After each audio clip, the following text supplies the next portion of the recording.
So I think we're good to go.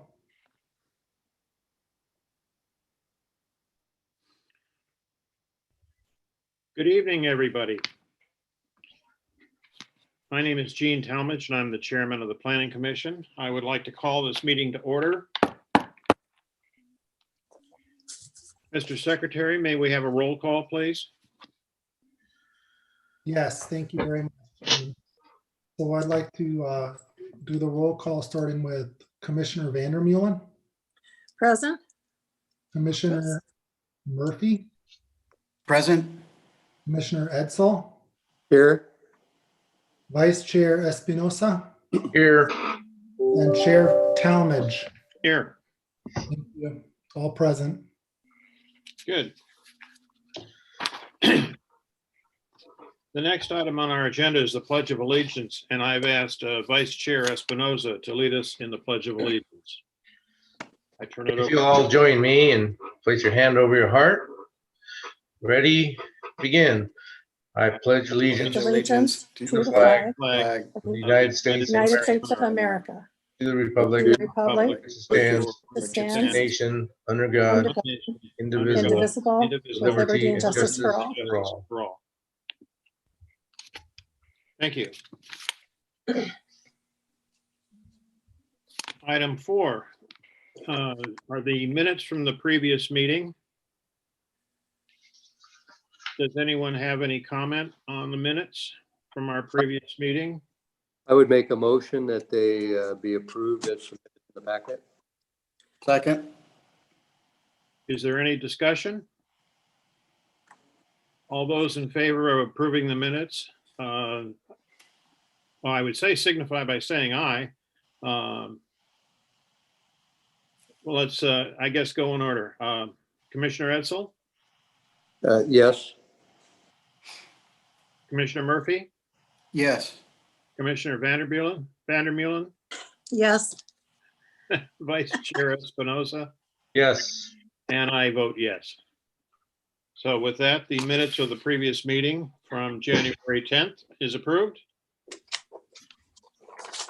January 19th. January 19th. Yeah. Sorry, my fault. My correction. I stand corrected.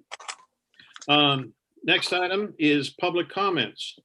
This is a time for members of the public to address the commission on items that are not on the agenda tonight. So this is the time, this is the place for you to offer any comments. Does anyone wish to offer a comment under this public comment period?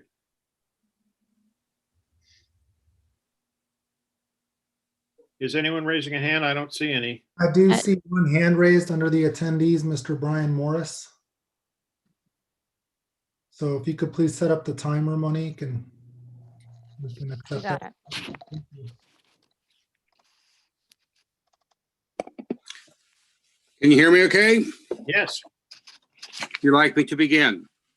yes, please. Okay, my name is Brian Morris, and I represent the opposed Camarillo Springs building team.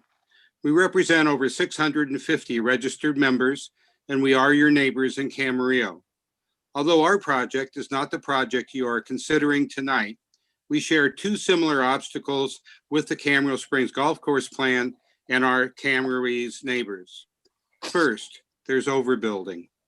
During the Sterling Hills meeting last week, it was confirmed that most residents and homeowners in Camarillo are fed up with the city of Camarillo approving new residential housing. This is not because we do not like people or different kinds of people or colors of people. We settled in Camarillo because of its rural setting and connection with nature. We wanted to live, if we wanted to live in the San Fernando Valley, we would have done so. In the last 20 years, the city of Camarillo appears to rationalize the sparkling and shiny features and benefits of developers' proposals while minimizing risks and obstacles. Your neighbors and electors want this to stop. Second, there is traffic. 385 apartments times, let's say, 1 3/4 cars equals 674 cars housed at these apartments. These vehicles will average at least 4 one-way trips each day. That is 2,700 trips per day added to our already choking traffic mess. Please do not be comfortable with our currently relaxed traffic volume. COVID will cease and the heavy 2019 traffic will return. Unless you travel between 8 at night and 5 in the morning, you're likely to experience a traffic jam on Highway 101. As you're driving through town or wrestling with the grade, just imagine sharing the road with another 674 cars. I hope we have not mitigated this traffic condition to be normal and acceptable. We have heard some blame Oxnard's growth on our traffic. Let us look straight, focused, and clear-eyed into a mirror at ourselves. We caused our traffic, but we can begin to control our environment for the future. There is no requirement to approve a developer's request for housing projects. It is not a sin, and it's not unfair to grant the wishes of our neighbors, nor to abide by the campaign platforms delivered by our elected officials. Let us turn things around starting tonight. Thank you very much. Mr. Harris, thank you for your comments. Is there anyone else that cares to talk under this public comment period? Yes, we do have another hand raised, Mr. Don Conley. And then a second hand raised, Rosemary.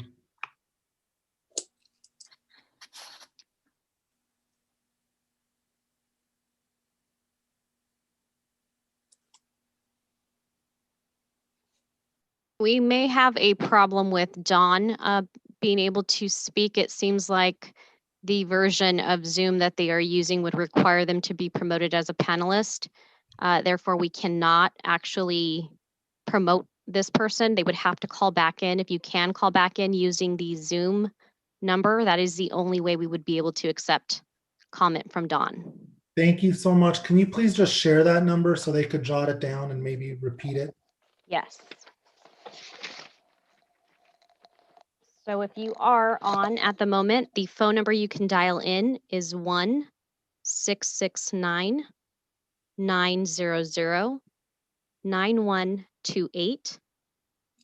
The passcode or the webinar ID that you will be prompted to enter is 852-0489-8399, and the passcode is 471120.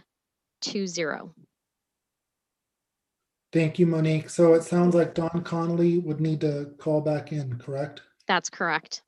Okay. Can we move to Rosemary while Don prepares for that? Unmute. Okay. Okay. Can you hear me? Yes, you're ready to go. Thank you. Okay. Rosemary Spira. I've lived in Camarillo now over 20 years.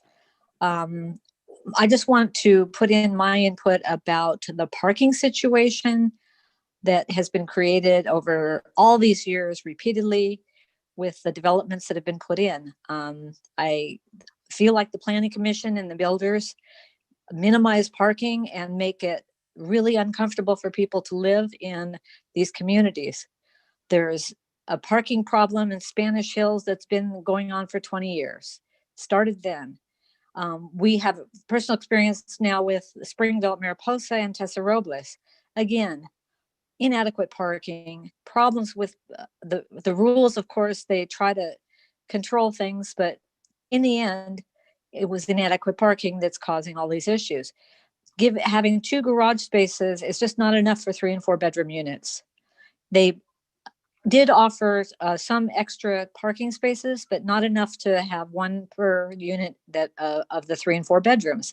It makes perfect sense that when there's a 3 and 4 bedroom unit, many of them will have 3 or 4 drivers. So why don't we plan for that? Now, in the new development, I have a big problem with them eliminating the RV parking. That's one of the few overflow parking areas they're going to have to mitigate the parking shortage which they are incorporating into their design.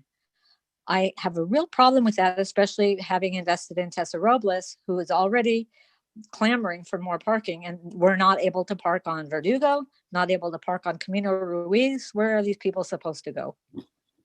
That's what I want to know. And with this new development, it's going to exacerbate the problem. Thank you. Thank you, Rosemary. Can we get your last name again, please? Spira, S-P-I-R-A. Thank you very much. I wrote.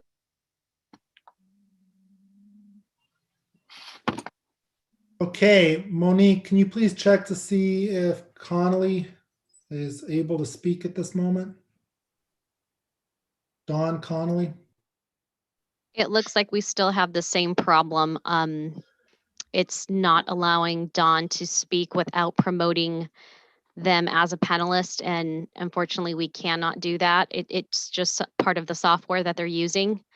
I'm not sure how we can resolve that aside from them calling in on a different phone as opposed to the software that they're using.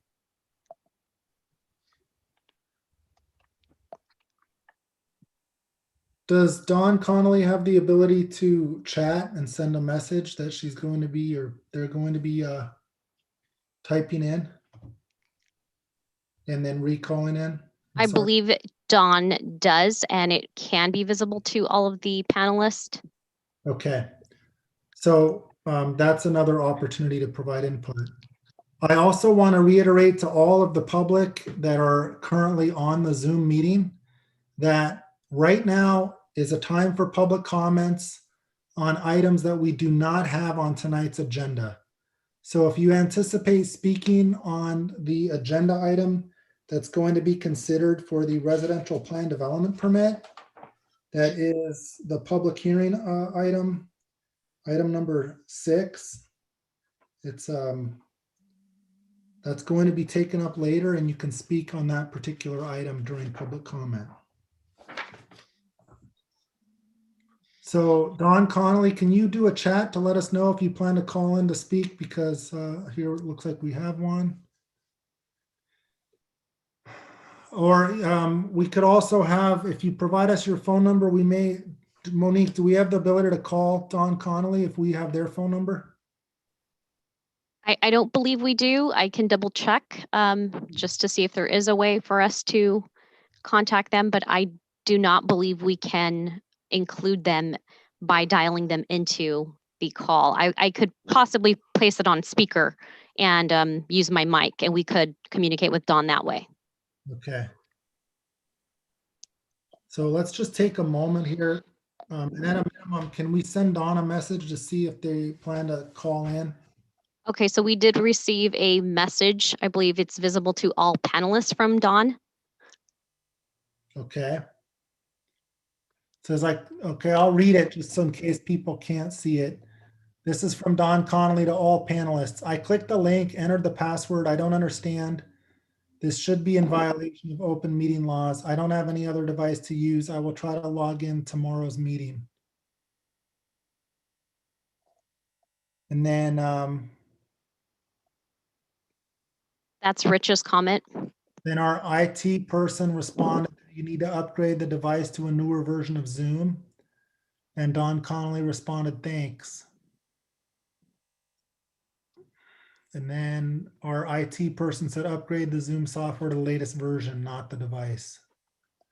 So Don Connolly, we would still, of course, take any input that you have if you have an opportunity to call in.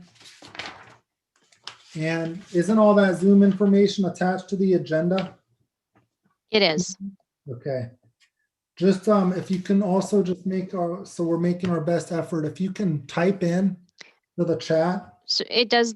I did just see a comment from Rich. We can, for a short period of time, for the 3-minute period, promote Dawn to speak as a panelist, but immediately after we would demote him back to an attendee. Okay, why don't we try that, and then please be prepared to demote and if needed, okay? Got it. Okay, so we're gonna, on our end, provide a promotion to Don Connolly as panelist. So if we could do that right now, please. It looks like we just lost Dawn. I'm here. Oh, there we go. Hi, Don. Yeah, I'm here. Well, Yeah, that's- the link is on the agenda. I clicked the link. If it's a version of a software that I'm using, not aware of that. I've never had a problem with Zoom. I use it every day at work. Okay, thank So- you. I apologize for the technical challenges, but we have you, so let's go ahead and receive your testimony, please. I just feel sorry for all of the seniors right now that live in Leisure Village and they're not able to participate in this. It should be in violation of open meeting laws. I know open meeting laws don't apply right now. It's a pandemic, but I can't figure it out. They won't be able to figure it out. There should be something mailed out to everybody to vote on this. And it was voted on in December of last year when nobody could even figure out what they were doing with their lives. This is ridiculous that this is even being considered during a pandemic. We're all just trying to get by. We're all in our homes. There's no such traffic study right now, like previous people mentioned. The traffic study was done before Tesla Robles went up. They're not considering both of them at the same time, and then everybody returning to work. That was a very good point. I don't understand why you guys rejected 79 units in a portion of Spanish Hills in District 1 where Charlotte Craven lives. And out here, you're just going to develop every open space that we have. It's beautiful out here right now. I drive to work. There's rabbits hopping around. There's families jogging. You're going to replace that with brake lights. And it's not okay. And I feel like so frustrated because I'm helpless. I'm being told by Tony Tremblay, who I've been emailing this to, that there's really kind of nothing that we can do at this point. But the public should never be told that. And I think it's wrong. I think this whole thing is wrong. And not to mention, we have one grocery store here where the seniors are already trying to clamor through all these people. And I watch it every day because I go to Vaughn's. It's the one place to go for anybody in Leisure Village. And they're sick and everybody's wearing masks. And I know the pandemic's going to cease and it's going to get better, but we don't need more people. We need more jobs out here. We need more buildings that are built to enrich the community's economy and stimulate the middle class. And, you know, the upper class seems to be benefiting from this council, and we're just not. I can't believe that Tony Tremblay's the only one who voted against this alone. And it's just going to continue. It seems like that once these districts started getting divided up, the council doesn't even consider Camarillo as a whole because it's just so mismatched what just happened last week. Not to mention, during Cavalia, we were overrun with rodents over here. My neighbors all got field mice in their house. We had to pay a bunch of money to exterminate all these rats while they were having that Cavalia party over here. It's going to be so much worse once they start ripping apart that complex. I just think that you guys need to consider this is not a good time to be making this decision. People should be able to protest it. When I was 10 years old and you guys wanted to build this huge mall across the way from where this is being built, people picketed outside City Hall, and they're not able to do that right now. Everybody's silent. Thank you, Dawn. Your 3 minutes are up. Thank you. Thank you for your comments, Dawn. Okay, so I do not recognize any other hands up at this time, so I believe that we can move on in the agenda. All right, with that, I close the public comment period, and we move on to agenda item 6, which will include a public hearing on a particular project. And we'll discuss project RPD, Residential Plan Development 201, Camino Ruiz LLC and ZDI Incorporated. And do we have a staff report on this item? Yes, thank you, we do. John Novi will be presenting this item.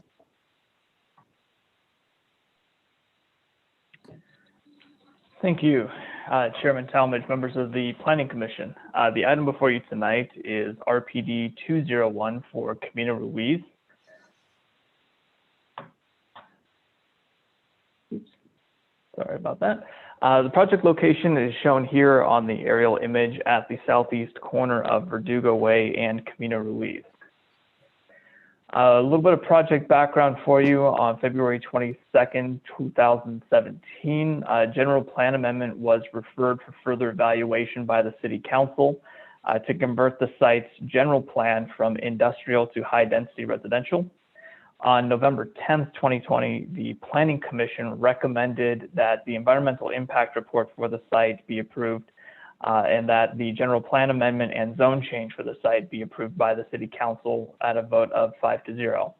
On December 9th, 2020, the City Council certified the environmental impact report for the project, approved the general plan amendment, and approved the zone change by a vote of 4-1 on each request, with Councilmember Tremblay dissenting on each item. So here you can see the general plan has been changed. It was industrial, it is now high density residential. And the zoning formerly was limited manufacturing, and it is now residential plan development, 30 units per acre maximum. So here's the current site. The buildings have been demolished. There you can see the Tesserobos townhomes across Camino Ruiz, the Plaza Mission Oaks to the northwest, and the surrounding uses are several office buildings. This is an image of the current site with the buildings taken down. There's some temporary construction fencing around there to keep the site secure. And this is the proposed site plan for the project. The 385 unit apartment project will be comprised of 14 buildings. 7 of those buildings will be 3 stories in height. 7 of the buildings will be 4 stories in height, and there will be a recreation center that includes a gym and some community amenities. As you can see on the site plan here, the A buildings are the 3-story, and they are along Camino Ruiz and Verdugo Way. The B buildings are identified as the 4-story buildings, and they are further into the center of the project site. Here's some elevations of the 3-story buildings. The design of the project is in keeping with the Heritage Zone design guidelines and incorporates brick veneer, Spanish S-tile on the roof, stucco, and additional detailing that is in a modern interpretation of the Mediterranean style of architecture. This is a rendering of the proposed 3-story buildings from a street view perspective to give a little bit more detail as opposed to the 2D elevation. This is the 4-story building. The 4-story buildings will have elevator service, and the 3-story buildings will be stair only. And then this is a rendering from a street view perspective of the 4-story building. As mentioned before, there will be a community center. These are the 2D elevations of the proposed community center and the 3D rendering as well. Part of the request is an increase in building height. The RPD zone has a maximum building height of 25 feet unless an increase is established by the Planning Commission through the RPD permit.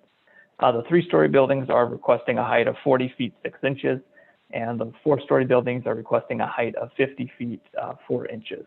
So the increase in height is a portion of the proposed RPD under consideration.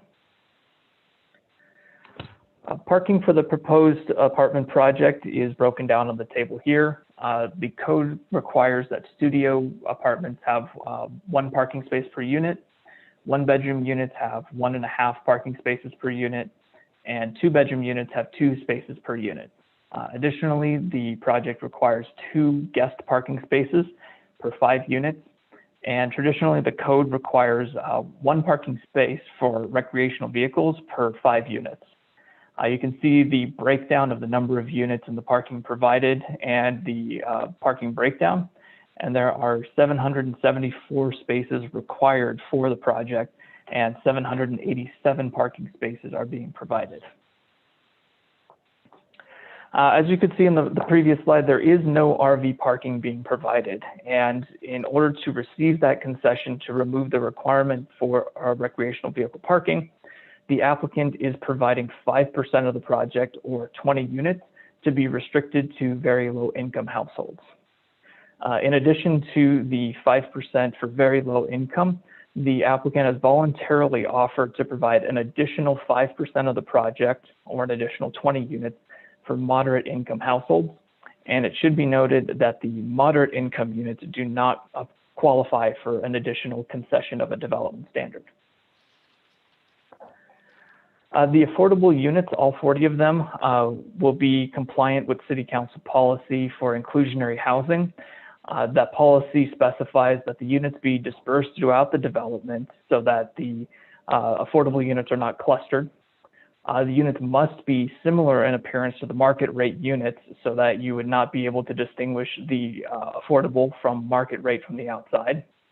They must be available for occupancy at the same time as the market rate units, distributed amongst income groups in accordance with the city's density bonus ordinance, and they're distributed among a range of unit sizes and types for diverse needs and demographics.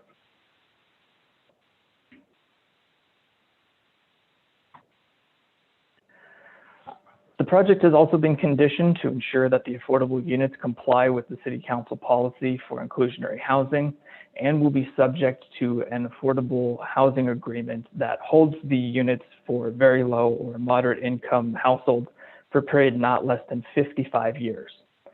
As mentioned before, that the units must be distributed amongst the unit types. So there will be a condition that requires 7 studio, 7 one-bedroom, and 6 two-bedroom units for both the very low income and the moderate income unit.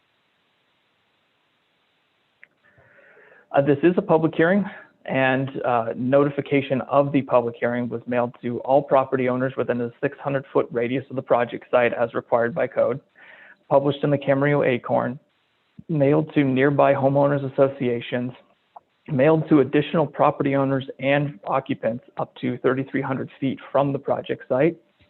It was delivered to a list of interested parties, posted to the city's Facebook page, the city's website, and posted at City Hall, and a sign advertising the public hearing was posted on the subject site.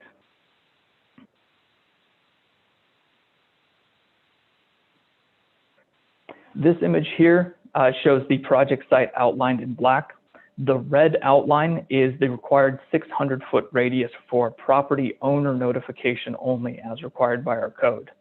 In order to properly notify the surrounding neighborhoods and residents of this public hearing, the green area shows the enhanced notification that the city took on in order to ensure that the neighborhood immediately adjacent to the north is notified, as well as sending the notification to the homeowners association for Leisure Village and several other surrounding neighborhoods so that proper notification was provided. The project is proposing to include a village park along Verdugo Way and Camino Ruiz. The village park will provide a sidewalk where there is currently no sidewalk along the project site on Verdugo Way and Camino Ruiz, and include amenities such as passive exercise equipment, seating, shade structures, trash cans, and pet waste stations. In addition to the village park along Camino Ruiz and Verdugo, the corner right at Camino Ruiz and Verdugo Way will have an enhanced corner plaza, which will provide additional seating, shade structures, and is the location of future public art. The public art will be reviewed by the Planning Commission at a later date, and there is a proposed condition that requires the public art to be designed and approved by the Planning Commission and installed prior to the issuance of a certificate of occupancy for the residential unit. Here's a street view rendering of the proposed corner plaza from the intersection of Camino Ruiz and Verdugo Way. Unfortunately, this rendering does not include the public art, as that will be designed and brought back to the Planning Commission at a later date. The subject site was evaluated under an environmental impact report, EIR 2017-4. It was prepared and is circulated in accordance with the city and state guidelines for the now approved general plan amendment and now approved zone change, and for the subject residential plan development permit under consideration tonight. The EIR for the proposed project contained a mitigation, monitoring, and reporting program that identified areas of potential impacts and the mitigation measures to reduce those impacts to a less than significant level. In addition, it has a monitoring program to ensure that the mitigation measures are implemented.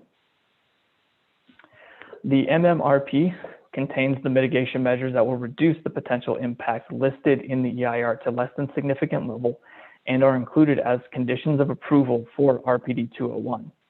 The EIR accomplished the overall objective of CEQA to provide the decision makers with the public information needed to determine the project's impact on the environment. On December 9th, 2020, the City Council voted in favor of certifying the EIR by a vote of 4-1 with Councilmember Tremblay dissenting. Notice of determination for the certified final EIR was recorded with Ventura County on December 17th, 2020 in accordance with CEQA.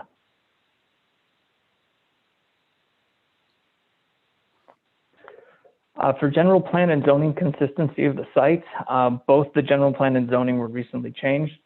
The project site is 14.17 acres in size.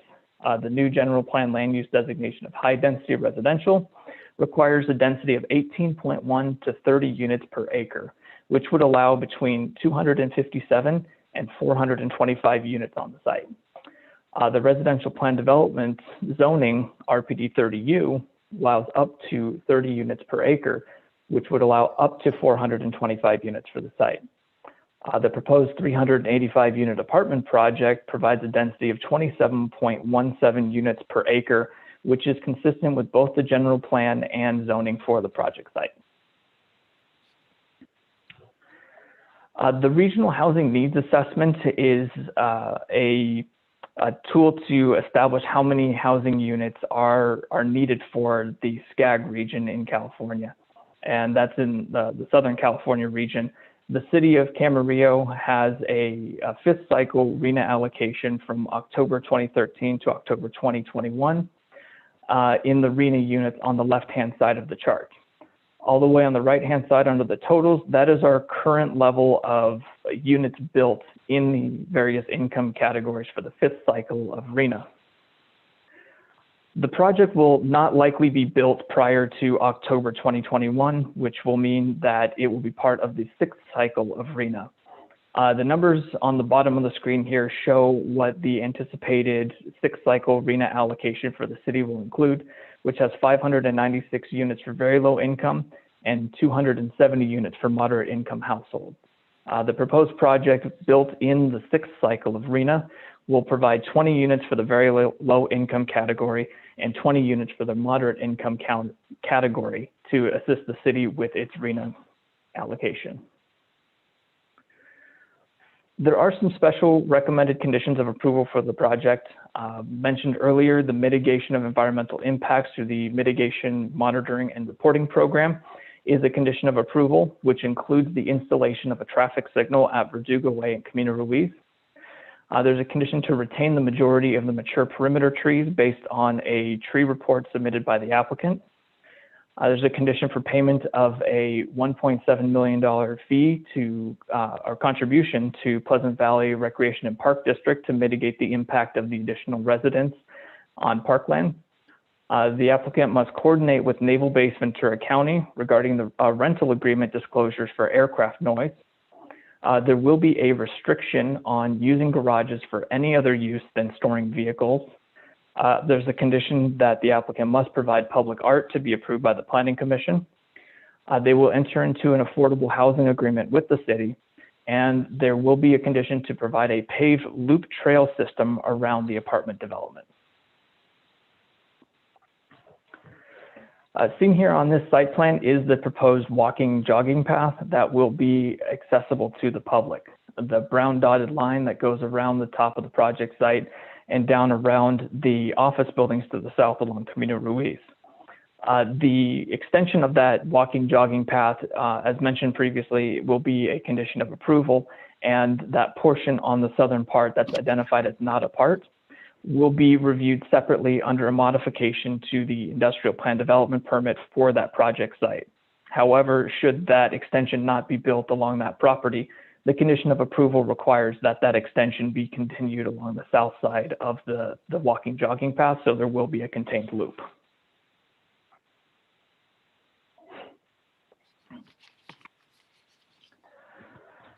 As mentioned previously throughout this presentation, there are several public benefits that were identified for this project. Those public benefits include the contribution of the $1.7 million fee to PVRPD to accommodate the new residents. There will be a village park along Camino Ruiz and Verdugo Way that will provide an enhanced corner plaza with public art and sidewalks where no sidewalks currently exist. It will provide approximately 3,500-foot publicly accessible walking, jogging path around the perimeter of the site, provide 141,460 square feet of common usable open space for the development, including a tot lot, community center, pool, dog park, and central park with amenities for the residents. It will provide for preservation and maintenance of the mature perimeter trees, provide a well-designed project consistent with the Heritage Zone design guidelines, including Spanish tile roof and stucco and brick finishes. There will be solar panels over the carports for additional sustainability. The project will provide additional affordable housing for the city available to students and military families consistent with the city's economic development strategic plan. The 40 affordable units will be protected as affordable for a term of not less than 55 years. The project will provide studio, 1-bedroom, and 2-bedroom rental units. Provide housing within walking distance of a shopping center, public transit, and Adolfo Camarillo High School. It will provide housing units for the next housing element and the 6th cycle of RHNA. It will improve the level of service at Verdugo Way and Camino Ruiz with the installation of a traffic signal. Provide infill redevelopment of a vacant, underutilized, and blighted property that is serviced by existing infrastructure. And the reuse and infill of that site does not convert prime agricultural land or expand the city's curb limit. And additionally, the EIR identified no significant impacts without mitigation. It is recommended that the Planning Commission approve RPD 201 subject to the proposed conditions of approval, and the action of the Planning Commission is final unless an appeal is filed within 10 days of their action. I would like to note that the city did receive several public comments regarding this project. 2 of those comments were responded by staff and were included in the agenda report as attachment to the Planning Commission, and several other comments were received after the agenda report was published and has been provided to the Planning Commission to a red folder item. That concludes staff's presentation.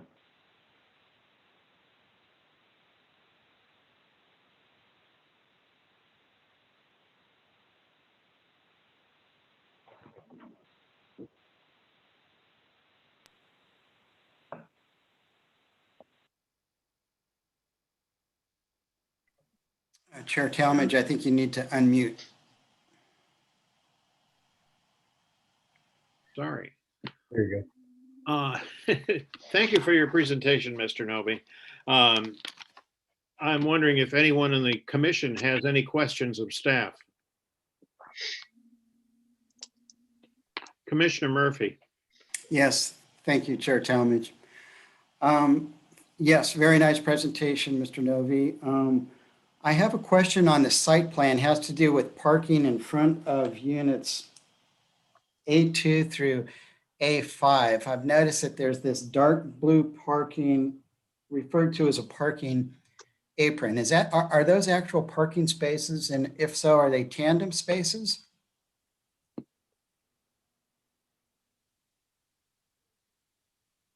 Yes, there is proposed driveway apron parking in front of that building. There will be space on a driveway to park tandem.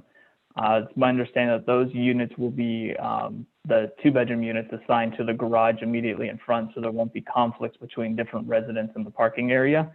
And it represents 7% of the overall parking. And that is consistent with previous approval by the city for driveway apron parking in a apartment project over in the Springville neighborhood.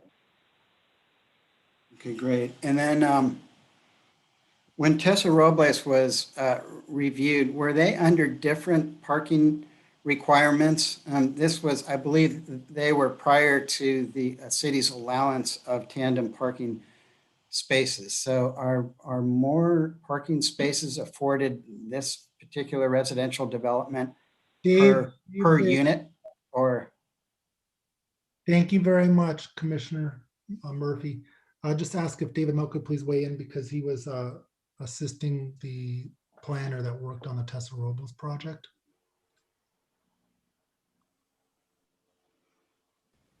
Yes, thank you, Mr. Vaca. So the Tessa Robles project has the same parking requirements for that were reviewed for the Camino Ruiz project. Okay, so no difference there. And then the last question I have is when we reviewed the preliminary a few months ago, there was some discussion, a lot of discussion about the traffic study that supported this project. And did that traffic study, if you know or if staff knows, include the less intense development that's up the street for the mini storage that we reviewed more recently? Did that include a smaller intensity for that lot, or was that considering that lot would be full originally planned intensity, if that makes any sense? It makes sense. Mr. Samante, our city's traffic engineer, is available, and I'd ask that he could please help in responding.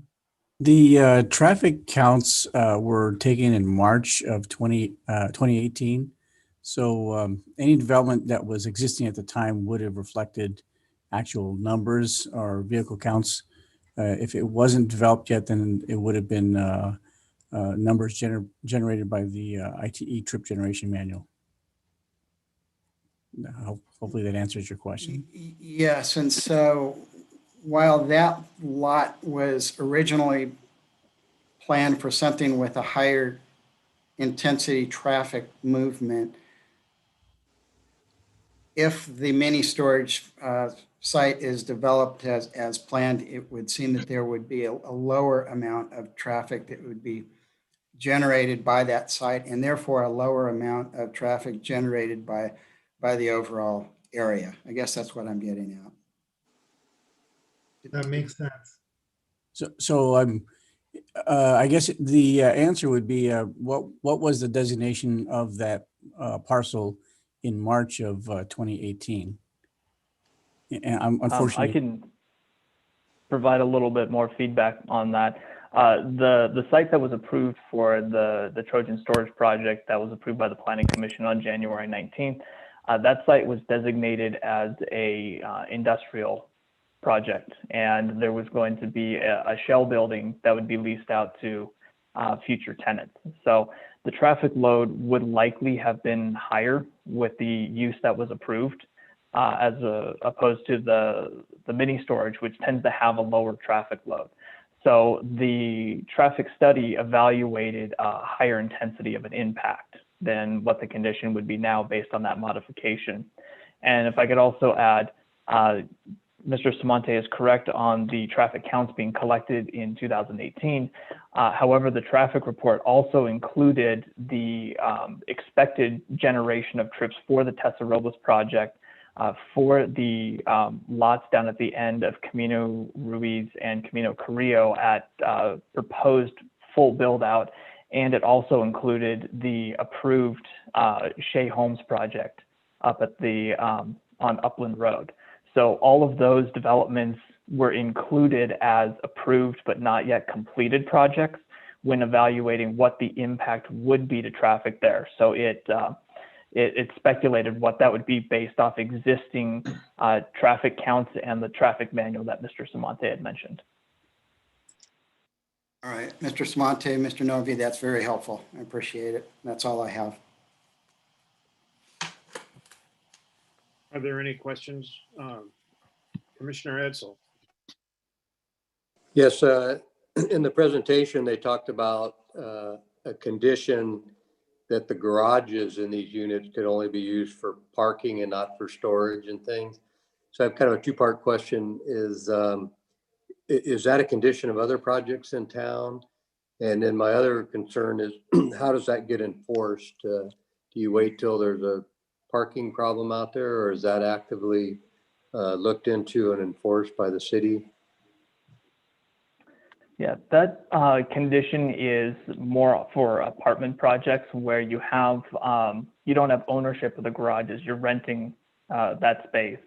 The condition would likely have the restriction of garage spaces for vehicle parking only within the lease, and it would be the responsibility primarily of the apartment management to enforce that and to monitor garage use and ensure that it's not used for storage, it's used for vehicles because that's within their lease. Additionally, the condition being in there on the approval would allow the city to also have some enforcement authority if we became aware that the garages were not being used to park vehicles, so that there's not a parking issue for the site. And it seems like that would be an important condition, because otherwise the designated amount of parking wouldn't be adequate then. Would that be right? That's correct. If the garage space was used for storage, then the site wouldn't be able to accommodate the parking that would be required. And if I could also add, it's more difficult to include a condition like that on a for sale project. That's something that it's easier to police and enforce when it's a rental unit as opposed to an ownership unit. So that's why it's a part of this project, and it might not have been a part of the Tessa Robles project. Thank you.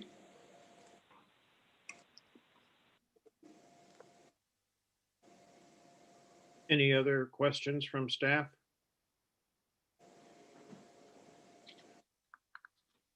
I had some. Commissioner Vandermeulen. Thank you. First of all, back to the traffic study for those parcels at the end of Camino Ruiz. That going from 8 smaller parcels to 4 larger parcels, would that have had any difference between what was reviewed in 2018 versus what's there now? It wouldn't have affected what was evaluated under the traffic study. Those sites have various industrial plan development permit approvals on them. And those approvals were across the lots with an understanding that the lots would be reconfigured at some future date. So the intensity of those already entitled industrial buildings was taken into account when evaluating the impact. So the transition from the 8 smaller to the 4 larger wouldn't have affected the entitlements for those sites. Okay. My second question is, since we were talking about the garages on site, I didn't see any mention of having a management unit on site. So is this all going to be managed off-site? That would be my understanding. However, the project applicant is in attendance and might be able to provide some additional insight on that. Okay, I'll save that then. That's all I have right now. Any other questions? Vice Chair Espinoza. Yeah, I have a couple of questions of staff. With the affordable units, are they designated? I understand, the provision of the 55-year requirement and so on, but are they designated units that remain affordable, or can that be altered within the complex itself? In other words, as long as you have 20 very low income units available for rent and 20 moderate income, can they be anywhere in the complex, and can that change at any point, or does it always have to stay fixed from the outset as to where they're located? I'm going to defer that one to Mr. our Assistant Director Mo, who might be able to provide some additional insight and more experience with the affordable agreements. I know on some for sale products that the affordable units were clearly identified as specific units and identified for that 55-year period. But I'm going to lean on Mr. Mo here to provide some insight on whether or not that has some flexibility on a rental unit. Thank you, Mr. Novi. So to answer the question, Vice Chair Espinoza, we address that through the affordable housing agreement, and to make sure that the units are properly scattered throughout the project and not grouped together, we identify the units in the affordable housing agreement that will be designated for, in this case, very low and moderate income. So they stay fixed as to Yes. where they're going to be. Okay. And I just add that, yes, they do stay fixed. And part of the reason is we also do a balanced spread between the studio and the 1-bedroom and 2-bedroom so that there's a good dispersion. So as part of the affordable housing agreement, we'll actually locate where those units will be in the apartments. And they'll also be spread out amongst all of the buildings so that they're not all clustered into one building. And we do that so that there's no differentiation between market rate and affordable. And because we need to designate those, they will be designated over the term of the affordable agreement. And that way, if a tenant moves out, then it creates an opportunity for another affordable tenant to move in. But we couldn't juggle it around and maintain that appropriate dispersion if we were moving those units all over the apartment all the time. So as part of the affordable agreement, before all the units are occupied, we will designate certain units, a mix of the 1-bedroom, with 2-bedroom and studios as the affordable units, and they will be designated for the term of the affordable agreement. So I hope that answers the question.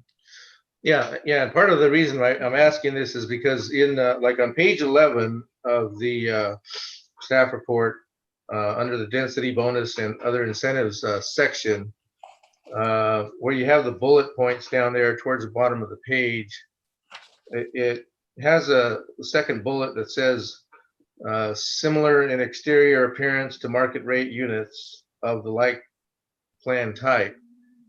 And it seems to me like if the intent is to try and have no really distinguishable features about affordable versus market rate, that's where the sentence needed to end. But when you have the parentheses that says, but may include alternate equipment and interior finishes, it kind of like lends to think that possibly there'll be like substandard or changes in interior features and so forth. I appreciate what you're pointing out. And really the reason it's worded that way is that it's standard in all our affordable agreements that the exterior of the unit is the exact same architectural facade and treatment. So there's no differentiation. There is some flexibility for developers. If they're putting in, let's say, marble tile in the bathrooms, they may not have to do that in the affordable units. They could use ceramic tile. So that's what that sentence is referring to. Yeah, and that, like I said, going back to the first question was if they're all the same, in other words, you maybe could take advantage of making things flexible but you're saying from the outset it's going to be a fix as to where they're located. It's going to stay that way. And yes. So that was I need to have that clarified. Also, I guess are they anticipating more demand from university, from students, to have the breakdown be 7, 7, and 6 for both the affordable, low, very low, and moderate? Because it seems to me like normally you might look at the approach of proportionality to how many units are available in the 1-bedroom, in the 2-bedroom, and the studio, and allocate it in that fashion. But with this, the reason we created that spread with the 7, 7, and 6 is because we wouldn't want all of the studios being designated affordable and not have the opportunity for a family to use a 2-bedroom that needs it because they're also meeting the affordable requirements. So we do it to actually have more availability, not less. If that makes sense. We want to try to spread it out, and that's based on a city council policy. Okay, yeah, I was wondering if that was demand based to have the arrangement be that way, because otherwise you'd like, for example, maybe have more 1-bedroom because that's the most inventory throughout the complex, and then so on with 2-bedroom, and then finally the studios would have Right. fewer yet.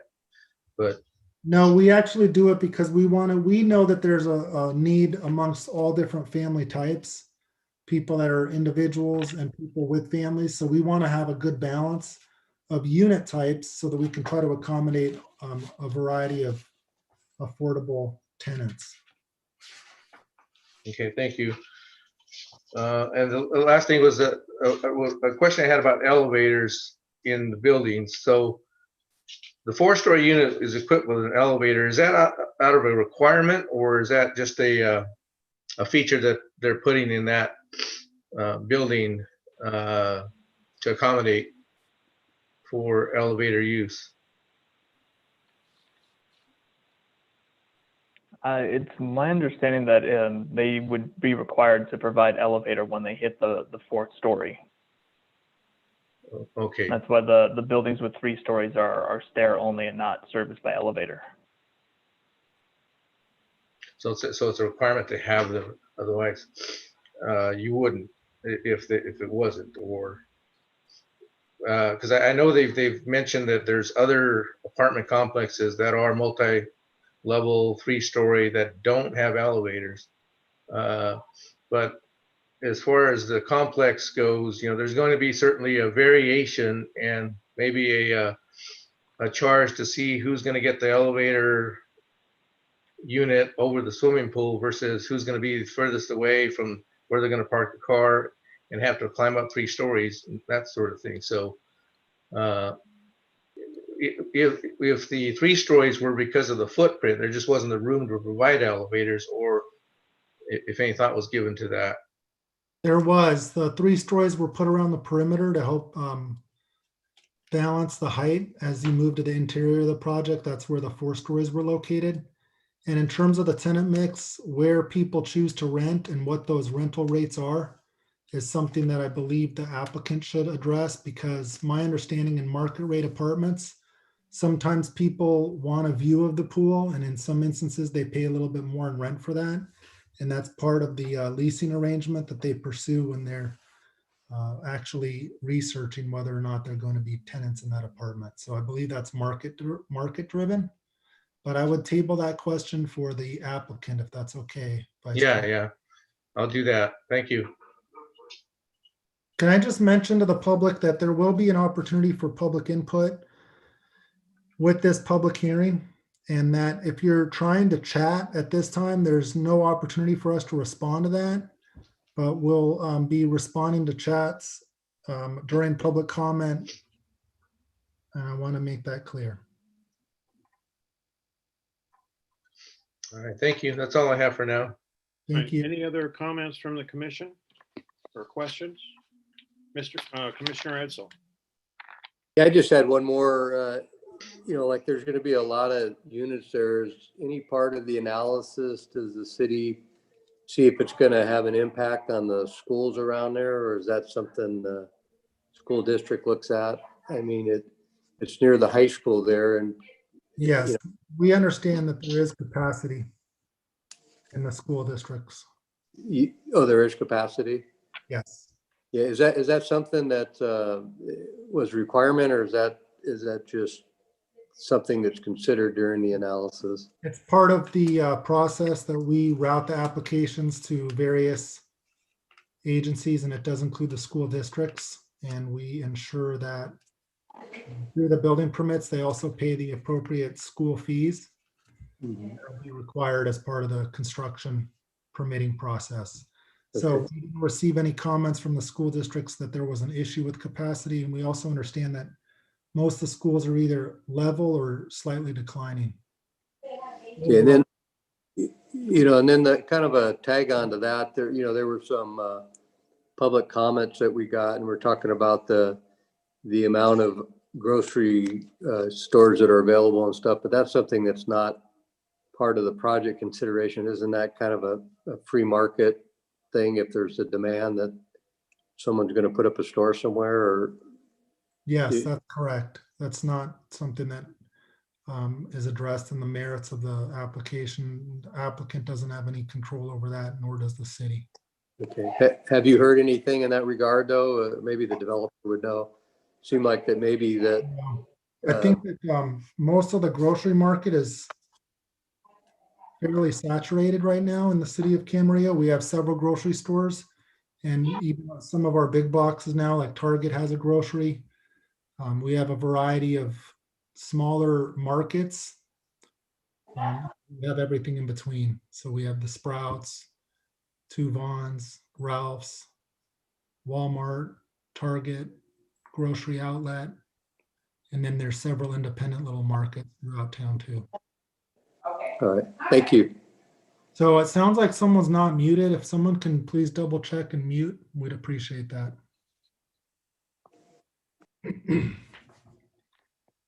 Okay, any other questions from the commission?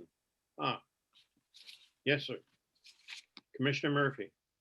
Thank you. Yes, this has to do with the pool and how much sunlight gets onto the pool. There you have 4-story buildings on the north and south sides. On the west side, you have a rec building. What is the height of the rec building, recreation building? And is that the same as the community building, by the way? Are those two interchangeably? Yes, mentioned? the rec building is the same as the community building. I don't have the exact height of that building immediately available. I do have the plans here. I can pull that. It looks like that building will be 41 inches. I'm sorry, what was that? Sorry, it's 41 feet, 6 inches. Okay. The whole building is that high, or is that a tower feature, or is it a 3-story No, building? that would then? be on a tower feature. Yeah. It's a 2-story building, and that Okay. is the top of the tower feature. Yes. Got it. Okay. And then on the east side it looks like a structure. I can't quite make out what that is. Could you describe that a little bit, please? The east side of the pool, I'm sorry.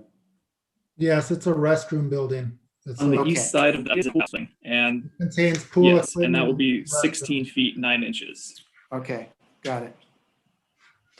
All right, that's all I need to know. Thank you.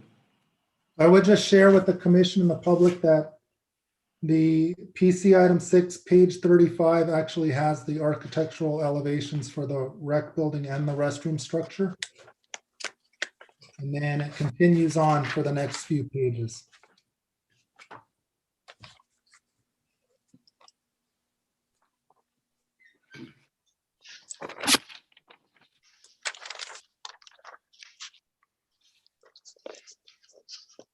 Are there any other questions from the commission for staff? Commissioner Vandermeulen. Let me see here. Going back to, I want to go back to like the moderate income units. Am I correct when I think I read that for the moderate income, that is like it was just below and just above the median income for the area? Is that correct or not? Yes, that's correct. The definition of moderate income is actually 80% of median, and it's a range all the way up to 120% of median income. So basically, the majority of the apartments here are going to be above the median income level for rent. Well, that's correct because only 5% are for very low.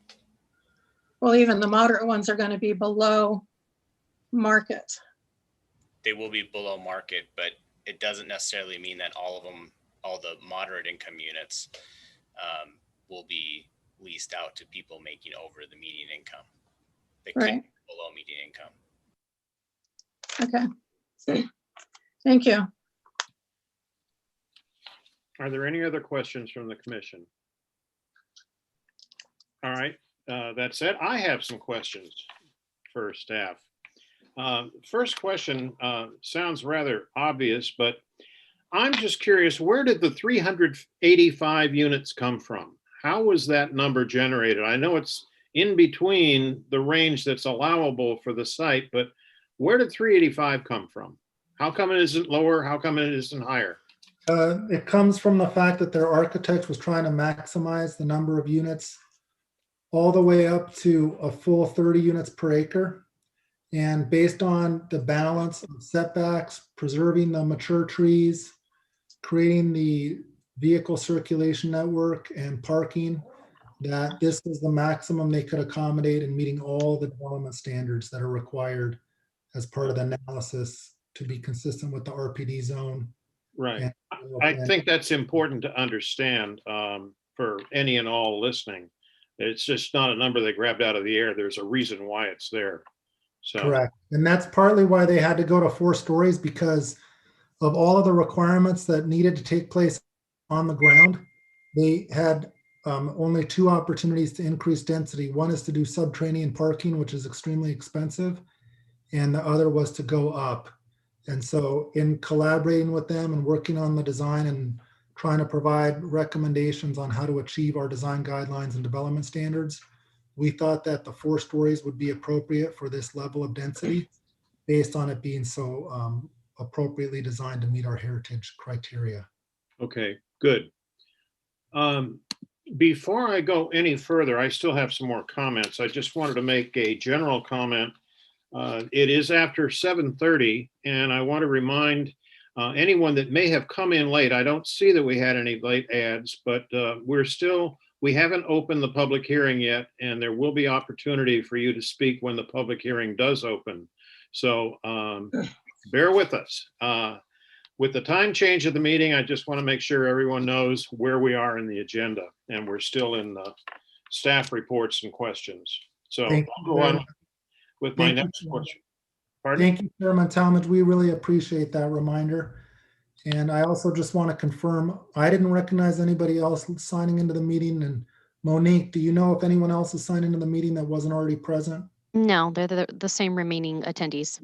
Good. Okay, that's terrific. So thank you, Chairman Talmadge, and thanks for the confirmation. Right. I have a question. We got prior to the meeting, we were sent some revised conditions, and I have some questions about that. First off, under, it's actually page 2 of the revised conditions, number 9. And this refers to prior to the city issuing a grading permit, developer must post a security for the design and construction of the traffic signal. And we've talked about the traffic signal. Does this post a security? Does that mean they post a bond? Is that what that means? This is Tally. Hi, Tally. Yes. Hi. So yes, the security can be in the form of a bond or a CD. Oh, okay. All right. And then it says prior to issuance of certificates of occupancy for more than 300 residential units at the project site, project applicant must install the traffic signal. Where did the 300 number come from? Commissioner, I'm sorry, Chair Talmadge. Yes. That's based on traffic generation for that number of units. Okay. At 300 units, that's when the traffic volume would meet the warrants. Okay, fine. All right. Just want to understand what that was. And then finally, it says after the city accepts the traffic signal, developer may request cash out of securities posted by others. That means other properties or developers may have contributed some form of security for this traffic signal. Are there any, or is this the only one? There are some. So we had the development, the Tessa Robles across the street. Okay. So they're going to benefit from that traffic signal.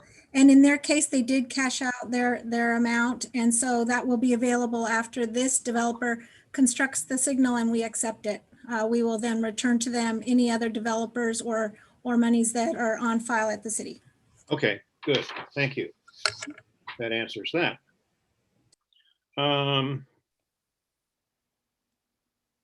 And thank you for the discussion on RHNA and how the numbers, while we don't match the numbers, we're getting closer. And it's important for us to understand that it may be a number we never get to, but it's good to see the numbers put up and what this project will do to assist the city in reaching the goals that are established for us in terms of housing. I'm going to shift now to the section on water and fire protection, which is pages 10 through, well, 11, 12, and into 13. But it talks about, in general, water service to the development. And my understanding was the last time we talked about this, the agreement that Camarosa Water District, who will be the provider of potable sanitation systems and recycled water when it becomes available to the site, that they have a requirement for a zero sum. In other words, no new connections without offsetting.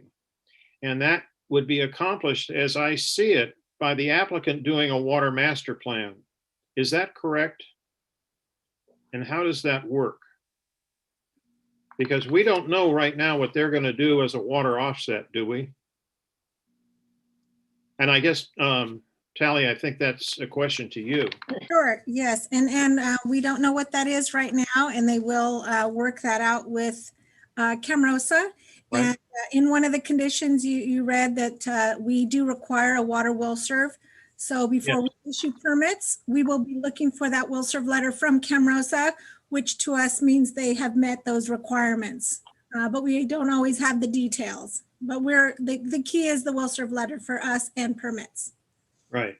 The concern I have under the conditions, back when the initial study and the EIR were done, there were comments in there about water master plan, and then we added some language in our recommendations about the no net add of water, but I didn't see that show up in any of the conditions. Should I be concerned about that? The conditions come from Camrosa Water District, so I don't think so, because they will, as they had commented, and they're looking for zero sum, they will have to take care of that with Camrosa.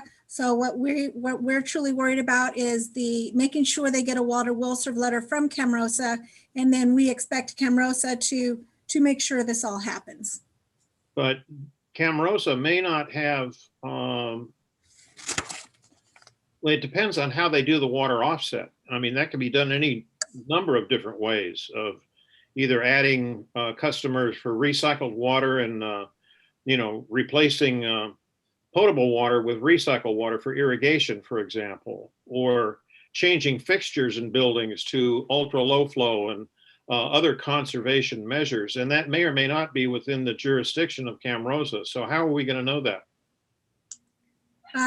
Camrosa will know their jurisdiction, and if they do as far as jurisdiction, I mean, they're looking if it's a park district that happens to not be in their area, then they would probably have to enter conversations with that water district, because there's more than just two. It's not just Camrosa and the city water division. There's quite a number of water companies in the city of Camarillo. So right. Again, we do rely that Camrosa will make sure they follow all the requirements and get that offset. However, again, like you mentioned, there are quite a number of options available to meet the requirement to get to the zero sum. Yeah, right. Well, the other water districts, of course, are not, subject to Camrosa at all, but it's just a coordination. It's just a coordination, exactly. Right. Let's see, condition 60E as an echo, it talks about a storage deficiency in their zone 1. And typically that storage deficiency is not related to potable use, but it's for fire flow.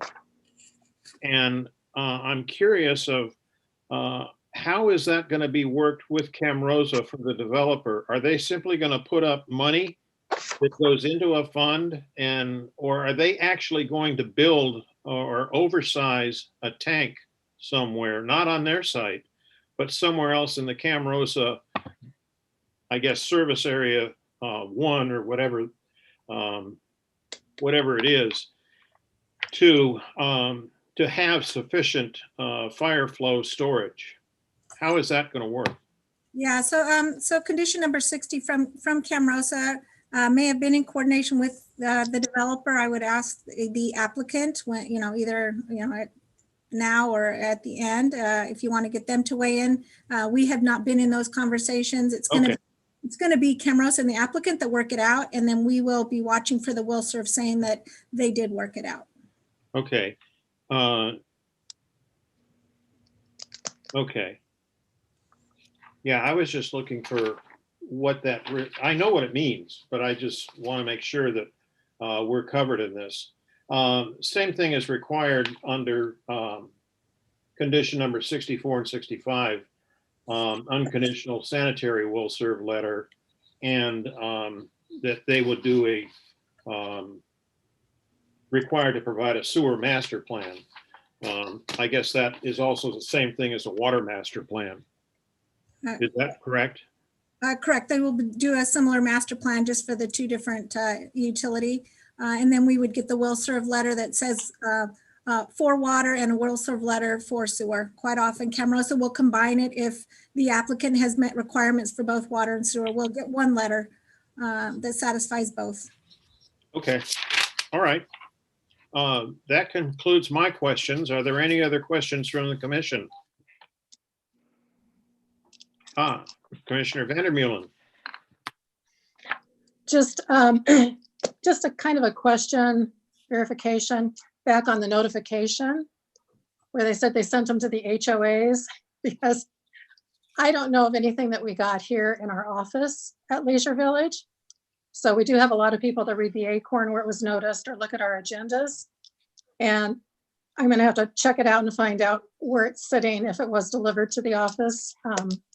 And we've been dealing with a lot of damage from the wind for the last 2 weeks. So we've been rather inundated with lots and lots of roofs and trees and things that we've had to deal with, but just in case you get any questions on that.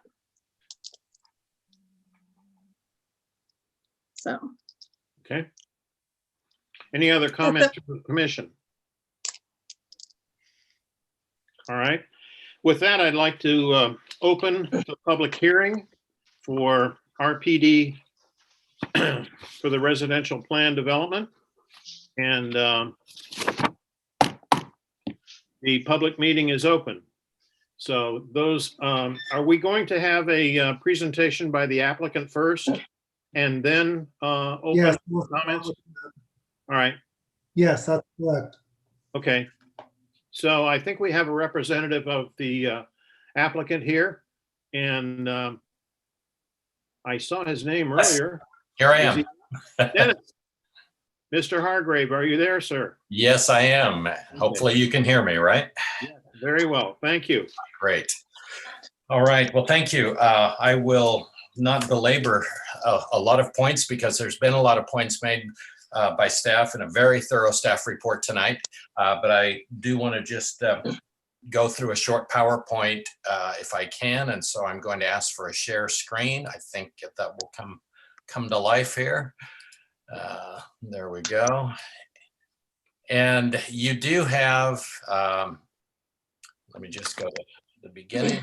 You do have a handout book that I believe that everybody has on the commission that was 11 by 17s of the project, and some information on that, as well as all of the full size, I think some full size prints also got into the record as well. So again, I just want to take a few minutes here, hit some key points. I'll talk about a couple of things that came up in the discussion tonight, but then defer the rest to your questions.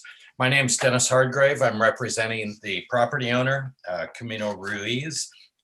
And the property owner is, I believe, is still in the audience. And I just wanted to walk through this, what we think is a very exciting project.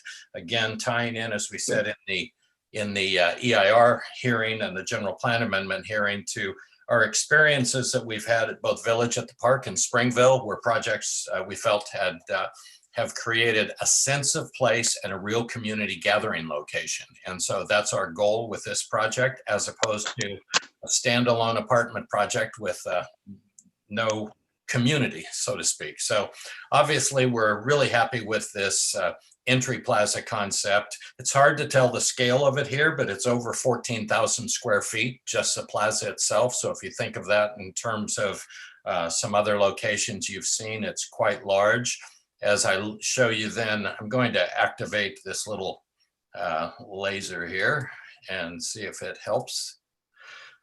If you look at, just for context, the corner where it sits at Verdugo and Camino Ruiz, the scale of that is really the same size as this large parking lot over here on the other side by the Thai restaurant. So in comparison to, for example, the rec area at Tessa Robles, just the public plaza here is much larger than that. So we're really trying to create a daytime usable area for employees if they come from where they work, if they can get to our green belt, they can exercise, they can sit out under on benches, under covers, have sit at tables out here, go get their lunch up here and bring it back, because that's the only plaza they have to sit in over there. So we think we're offering some real potential daytime amenity to the employees of the neighborhood.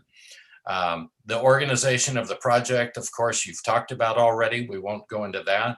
I will talk a little bit about Tessa Robles parking if you'd like me to later, but I just wanted to kind of orient you to the site and we'll move on into it. As they've said, the 3-story buildings are around the perimeter. The setback is in excess of what the city requires. These buildings are more than 50 feet back from the curb face as opposed to 30 feet, which it would be in most places. And this is closer to 40 feet in almost every case. Some spaces are even larger than that. Additionally, there's internal connection through the large plaza. The setback in this area is approximately 50 feet, building face to building face. If you went to Amley or any of the other Andorra apartment projects, you won't find that kind of setback between buildings. And what Mr. Vaca was expressing was the need to create open space is what drove this. So we created open space that was usable instead of fragmented. And so that was part of the theory behind what we're doing here. Then I'll move on to a little more detail. As I was just talking about, we have what we're calling the Village Park, as identified as a plaza here, but you get this plaza. The linear park runs all along. It doubles as an exercise path. The exercise path comes around the backside here. It's visible because these are solar carports as opposed to closed garages. So people are visible as they come along here. And then internally the rec area, and then the what we call the outdoor activity zone, which is really game area, barbecues, a number of things like that that happen there. And then the exercise path continues along this side with a setback. And again, you can see in this illustration, the building setback from the curb, how it's greater than it is at the Tessa Robles project across the street. So we're really trying to be a respectful neighbor and keeping all of the mature trees that are healthy all along the perimeter. So it makes a very interesting environment for it to sit in. A close-up detail shows these are tables, proposed concept of how to have seating areas. We would be incorporating public art of some kind into this area. Our first thought is probably a water feature. We think they add a lot of peacefulness to a neighborhood when you do that, and we would use recycled water to treat something like that. We have a bermed area for grass. We have other areas for walking and seating along there. And then these images just give you a sense of what would be happening and how these areas could function.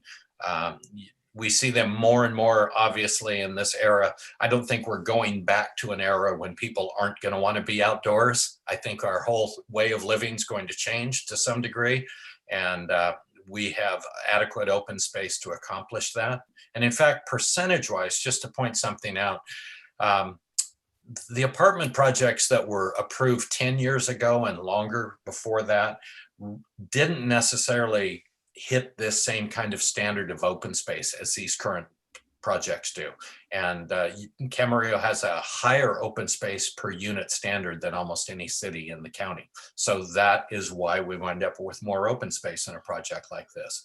A good comparable to this would be the most recent Springville apartments next door to the senior apartments. Those have not only the rec area, but 2 really large lawn areas, including community gardens. So that's just gives you a sense of what a newer apartment project will be like for open space.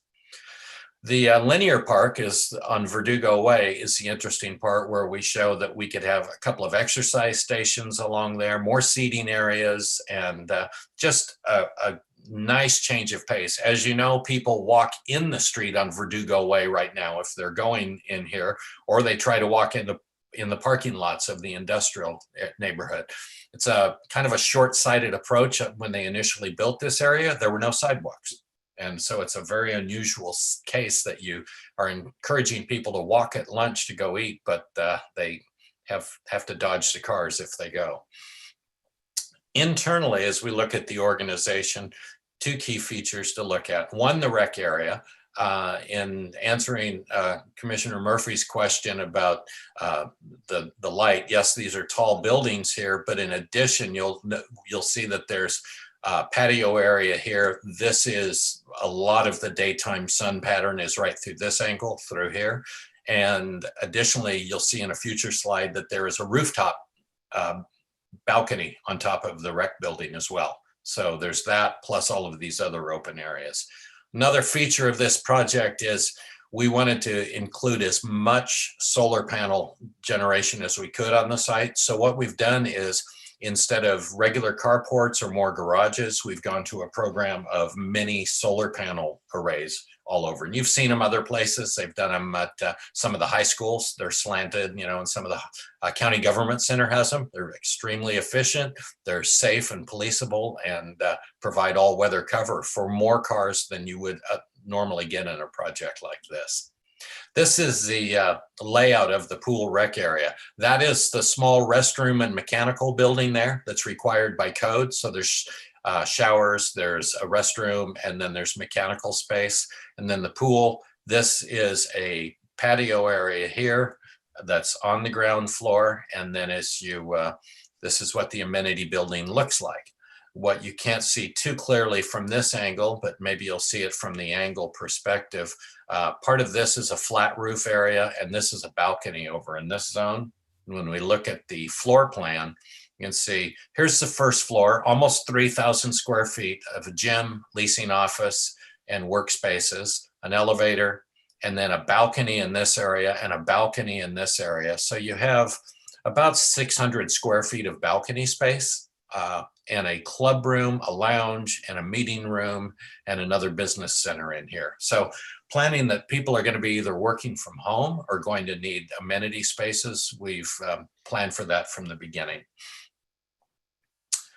One of the key components as you look at the site plan is the open space network. And it was significant as we worked with staff. We tried to create something that was not fragmented by the automobile as much as it was connected by the loop of green spaces and pedestrian ways.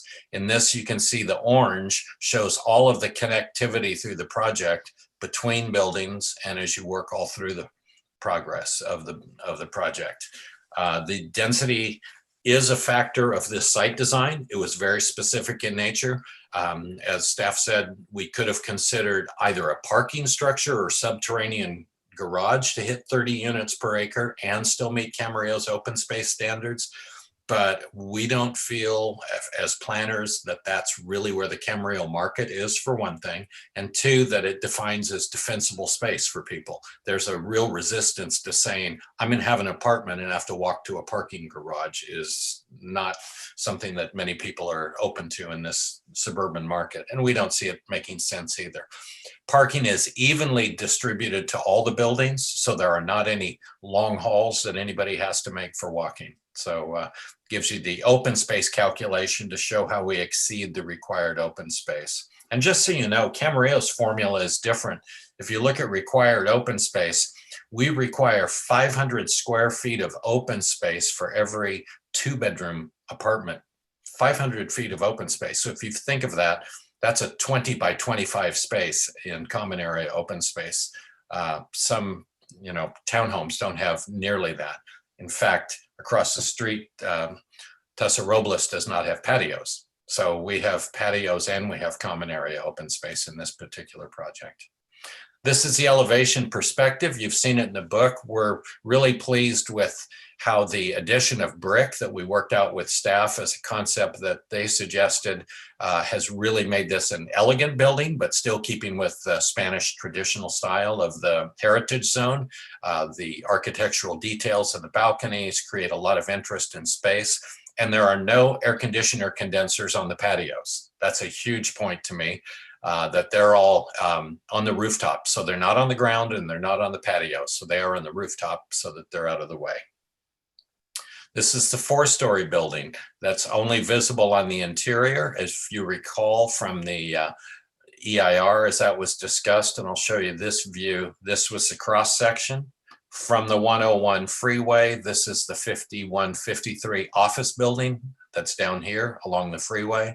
And you cannot see the 4-story building on the inside of the site. And from either Verdugo Way or the other side, the 3-story building is in front and it's massing prohibits the view of the 4-story building. The same thing happens on Camino Ruiz in that those homes that are 2 and 3 stories across the street from the project would just be looking at our project, but as you recall, they'd be looking at it through the trees. So there would be a mature tree planting remain along the frontage that we have there. Again, here's the tree line that's on Camino Ruiz. The Verdugo one would stay as well. The majority of those trees are in great shape and they're under a maintenance program now to further enhance them, and we'll be working to keep them all in place.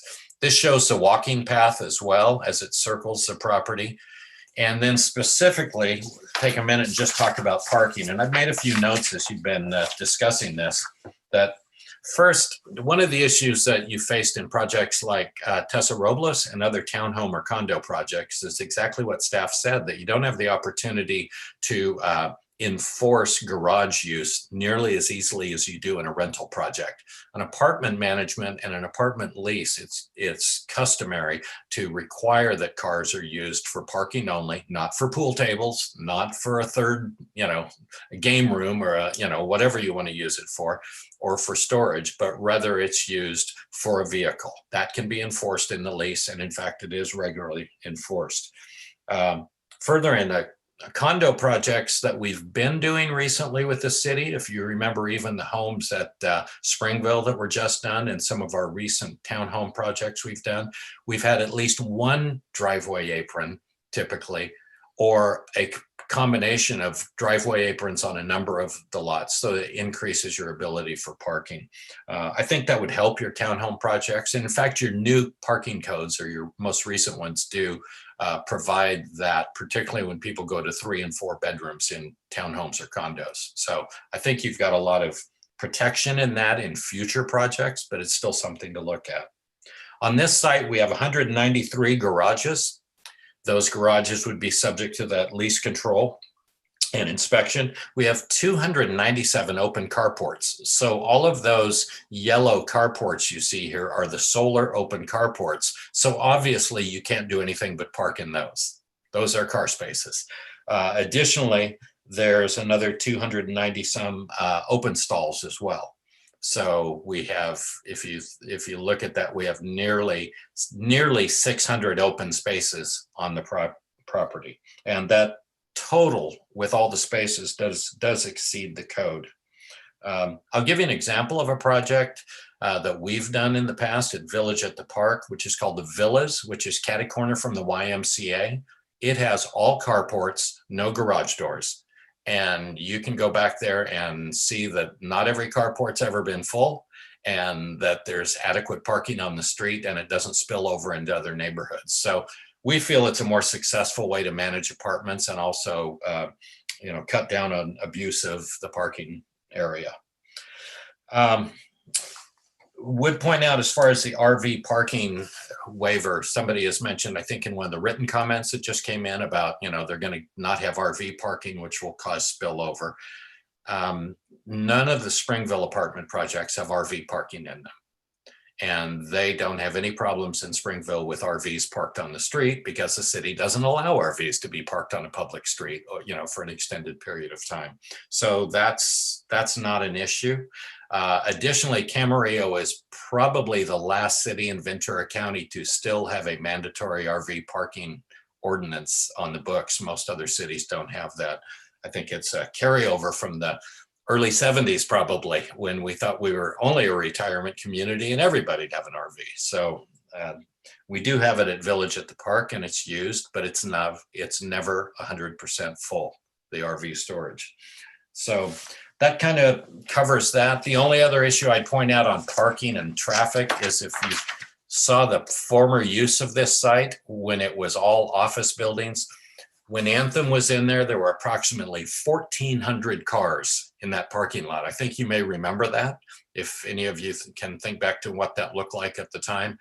There were 1,400 parking spaces in that lot, and they were full with Anthem employees running a call center out of there for a number of years. So it's got a long history. This is a less intensive use than that, obviously, as the traffic report showed. Finally, I just want to remind you of benefits. You've seen them in the staff report. This is a walkable project. We forget sometimes that this is actually within a quarter mile of a high frequency Vista bus line, the inter-county buses and the local lines. Retail major employers was one of the key points why this was thought to be a logical location. The staff's pointed out it supports the economic development strategy. It provides neighborhood open space and it pays park fees. No apartment project has ever paid this kind of park fee before, and it was done as a mitigation for the project. And so it set a new standard for projects. It provides both affordable and workforce housing, and also housing for all different kinds of family types. This is the first project that we know of that's done over 10% of their units as studios. If you remember from the survey that we showed in the EIR hearing, very few studio apartments in the city. And there are a number of people that would be their preference, would be to live alone and have a studio if they could. Heritage zone architecture has both private patios and balconies for the majority of the units. And then we have the substantial open space and recreational amenities. And it meets the new housing element and state RHNA requirements that you're going to be facing over the next several years. And the state is enforcing this on cities, as we've seen in several other cities in the county. And then finally, as an infill project, it preserves the mature trees and it revitalizes this site. And with that, I thank you for your patience and letting me speak about as much as I have on this, and be glad to answer any questions you might have. Are there any questions from the commission for Mr. Hargrave? Commissioner Edsel? Yeah, if this project was approved, is the developer planning to build it all at one time, or would it be phased? It's really a single phase. Once you start something of this size, you just roll all the way through it. You would probably start from the rec end of it, and work your way to the left, I'd say. But in all likelihood, you want to get the amenity and the leasing office in at the very beginning. But yes, they'd be working in one phase to do the project. Great, thank you. Any other questions? I have one. Commissioner Vandermeulen, do you have a question? I do. All right. On the pool, is that going to be heated all year round? It normally is, and they're normally saltwater now too. Okay. Too bad though you couldn't make it 10 feet longer to 75 feet, and it's easier to count the laps and stuff because Yeah. it looks like you've got lap lines in there. Yeah, we may actually do that in the final design. I mean, it will just be up to how much they can fit everything in and how much patio space they determine they need for code for the deck. It makes it so much easier to count your laps to your Yeah. quarter mile, half miles, whatever. Agreed. What types of leases are you going to have? Will there be any month to month? Or are they going to be like year long, or what are we required these days in leases? I would have to defer to the actual process as we move forward. That hasn't been determined at this point. I think it's customary for most leases to be at least 6 months when they first start, the initial term, and sometimes it can convert to month. But I think it's been a competitive market over the years. And so I think projects have to make those concessions, whatever it takes to keep occupancy where they want it, obviously. Yeah, I didn't think that any of the new rules coming down for HOAs applied to apartments, but I wasn't sure. I don't know that they do, and I would defer to an operator. And as of now, the developer doesn't have a operator partner in hand. We're in those discussions with them now. Okay, thank you. I think that's all I have for right now. All right. Any other questions from the commission? Commissioner Murphy. Yes, thank you. First of all, I should echo what Commissioner Vandermeulen just said about the swimming pool. I'm a longtime lap swimmer, and that would be cool to extend it a little bit further. And I'm saying that tongue in cheek because it's not my place to say that. At any rate, I appreciated the comment. Yes, Mr. Hargrave, I really appreciated the comparison that you made for the Village Plaza with the parking lot across the street. In my head, I wasn't envisioning that it was anywhere near that big, so that was very helpful. Thank you for that. And my question on that is, and it may be in the staff report somewhere, at what point will the public art feature be presented or proposed to the city? Is it prior to final occupancy, or when will that happen? My guess would be that that's something that will have to be part of the landscape plan approval. And so it'd have to be incorporated into whatever that final Village Park corner looks like. So we'd want to bring that forward sooner than later. So, you know, if you assume it's going to be a 6-month civil engineering and landscape design process, that somewhere during that, the concepts will start popping up to staff, and eventually we'll bring a presentation to staff that they can bring to you. All right, thank you. But it would be And if before, I could- it would be before occupancy, I'm certain, yeah. I could just add real quick, there is a proposed condition of approval that requires the public art to be approved prior to the issuance of building permit and There you go. installed prior to the issuance of the first certificate of occupancy. There you go. Got it. Thank you for that clarification. You're welcome. Item 2, you mentioned that the AC units would be on the roofs, and I'm assuming that, you know, there will be visual mansards, or that you wouldn't be able to see the AC units from the Correct. street. Is it? Correct. Yeah, there is screening. If you look at the full architecture package, I believe there's a roof Yes. plan included. So I yeah, think the answer I does. saw that in there. Yeah. All right, thank you. Mhm. And then my final question has to do with the solar panels. Have you folks evaluated what portion of the total demand of these units might be supported by the solar panels? We haven't yet, and as I'm not an architect or an electrical engineer, I can't tell you what the percentage is, but I do know from our architect that there is a Title 24 minimum requirement for apartments now. So we knew we couldn't hit that threshold if we put the AC condensers on the roof, and we had a pretty roof for the city because you like tile in the heritage zone. So we couldn't do a modern flat roof building and get everything on the roof. So it became the most logical solution to do it here. I would think that, well, I'm pretty sure this will exceed the minimum standard, and maybe it could be a substantial amount. We would hope to be able to do as much of the common area at minimum, you know, with all of this generation. So we think it's an interesting opportunity. All right, absolutely. Thank you. Mhm. Commissioner, Vice Chairman Espinoza, you had a question? Yeah, thank you, Chair.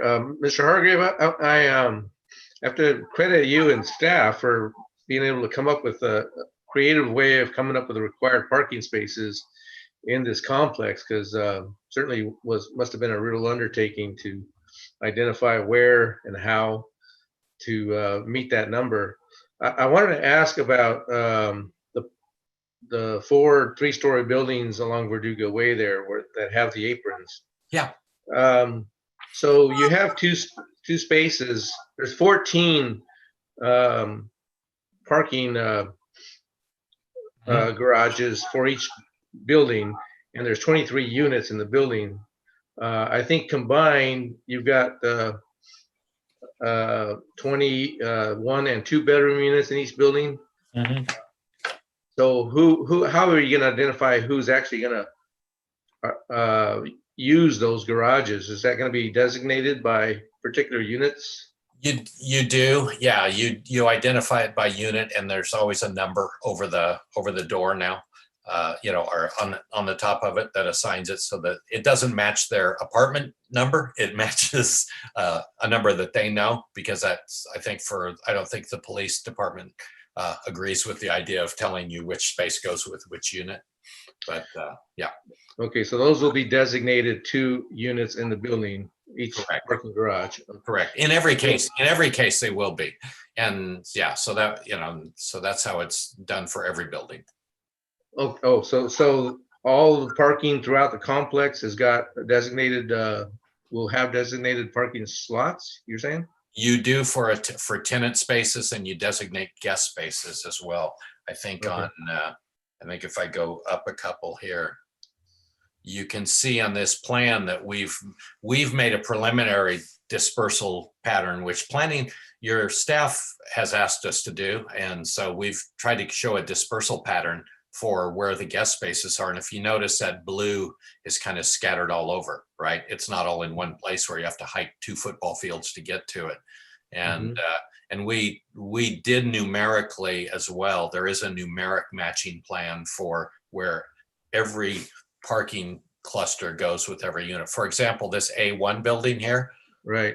Those are the 14 garages. This would be the 9 carports minimum that it would take for those people. So in other words, if it's a 23 unit building, everybody gets a covered or a garage space, one or the other.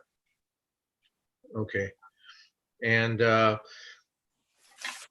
with the, yes, I was wondering if they were going to be pre-designated or if it's going to be a free-for-all in terms of where everybody's going to be parking in the complex. The only free-for-all is the guest parking, and apartment managers, because there is an on-site management company there at that size, you know, at 385 units, you're going to have full-time people in the office and a site manager. And most operators have at least 1, if not 2 people living in apartments on the premises. I think that question was asked earlier. So there would be, I don't know of any manager and any management group with something of this scale that doesn't have someone on site, you know, all the time. So it would, so that would be the assignments there. The enforcement's easy to do. So they have stickers, parking stickers for where they are supposed to park. So one thing I didn't raise earlier, I just mentioned it briefly in passing, that prior to the approval of the Tessa Robles project, I understand from Comstock Ellicora that there used to be, and maybe the Public Works Department's aware of it, that there used to be parking allowed on this strip of Camino Ruiz, and there still is some parking on this part of Camino Ruiz. It would never make sense to park on Verdugo because it's actually a skinnier street than Camino Ruiz. But it might be something, if that problem continues. One of the ways we addressed it at Village at the Park was we added some parking back in front of what's called the Wickford project near the elementary school.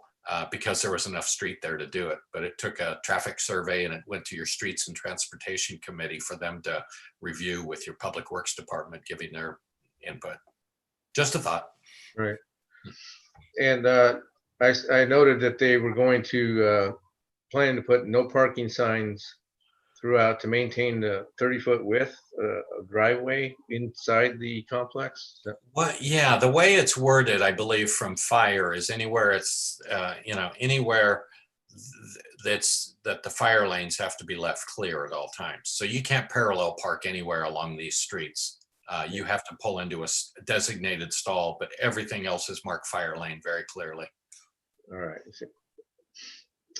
Yeah, I had discussed earlier or brought up to staff regarding the elevator situation. I just wanted to ask that of you is of course, not having elevators is going to limit your tenancy as to who gets to live there in terms of what it requires physically in order to live in a 3-story on the 3rd floor using only stairs and so forth. And I noticed the B buildings are about 6 feet more in depth than the A buildings, roughly. So there wasn't the footprint in order to try and consider that as a option for the 3-story buildings. You know, we felt like we would have compromised the site plan by for every amount wider those buildings got, that they would have pushed into our open space that we're trying to create along the perimeter. And we just felt that was more important. It's also important, we felt like, to have a mix of availability. I am pretty sure, staff can correct me if I'm wrong or clarify, I'm pretty sure that all Amley, Springville, and Andorra. All three are all 3-story walk-up projects. I'm almost certain there's not elevators, and that's got to be a combination of what, 700, 800 units probably between them. This would be the largest number of elevator served units ever done in Camarillo, which I think opens a whole nother market. I mean, I know plenty of people who, both either for age or disability or just I'm tired of climbing stairs, don't want to live on the 2nd or 3rd floor walk up. You know, it's that may 3rd floors for the young and hardy or those who really like to exercise, I guess. So we think it's pretty great that actually almost, you know, I mean, if you think of it, 3 floors on 7 buildings would all have elevators, which would provide us an ability to mix in some of the income restricted units to elevator units that would be something we can't accommodate in most of our, say, for example, senior or special needs low income housing. Most of that's walk up. So it's, I think it's a great advantage. Springville, we have elevators, the senior one, but all the others are pretty much walk up. So we're excited about that. And you anticipate that the pricing of the rental units will just be according to the floor plan, 1 bedroom, 2 bedroom, and so forth, and square footage, but not irrespective of whether you're in a building with an elevator or a building located at a certain location, or have a garage, for example.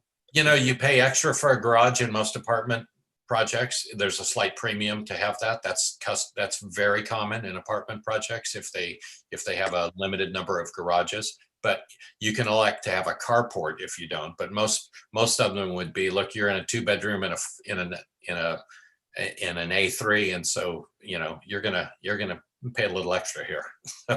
So it does give you the option of where you want to be. But pricing is beyond my expertise.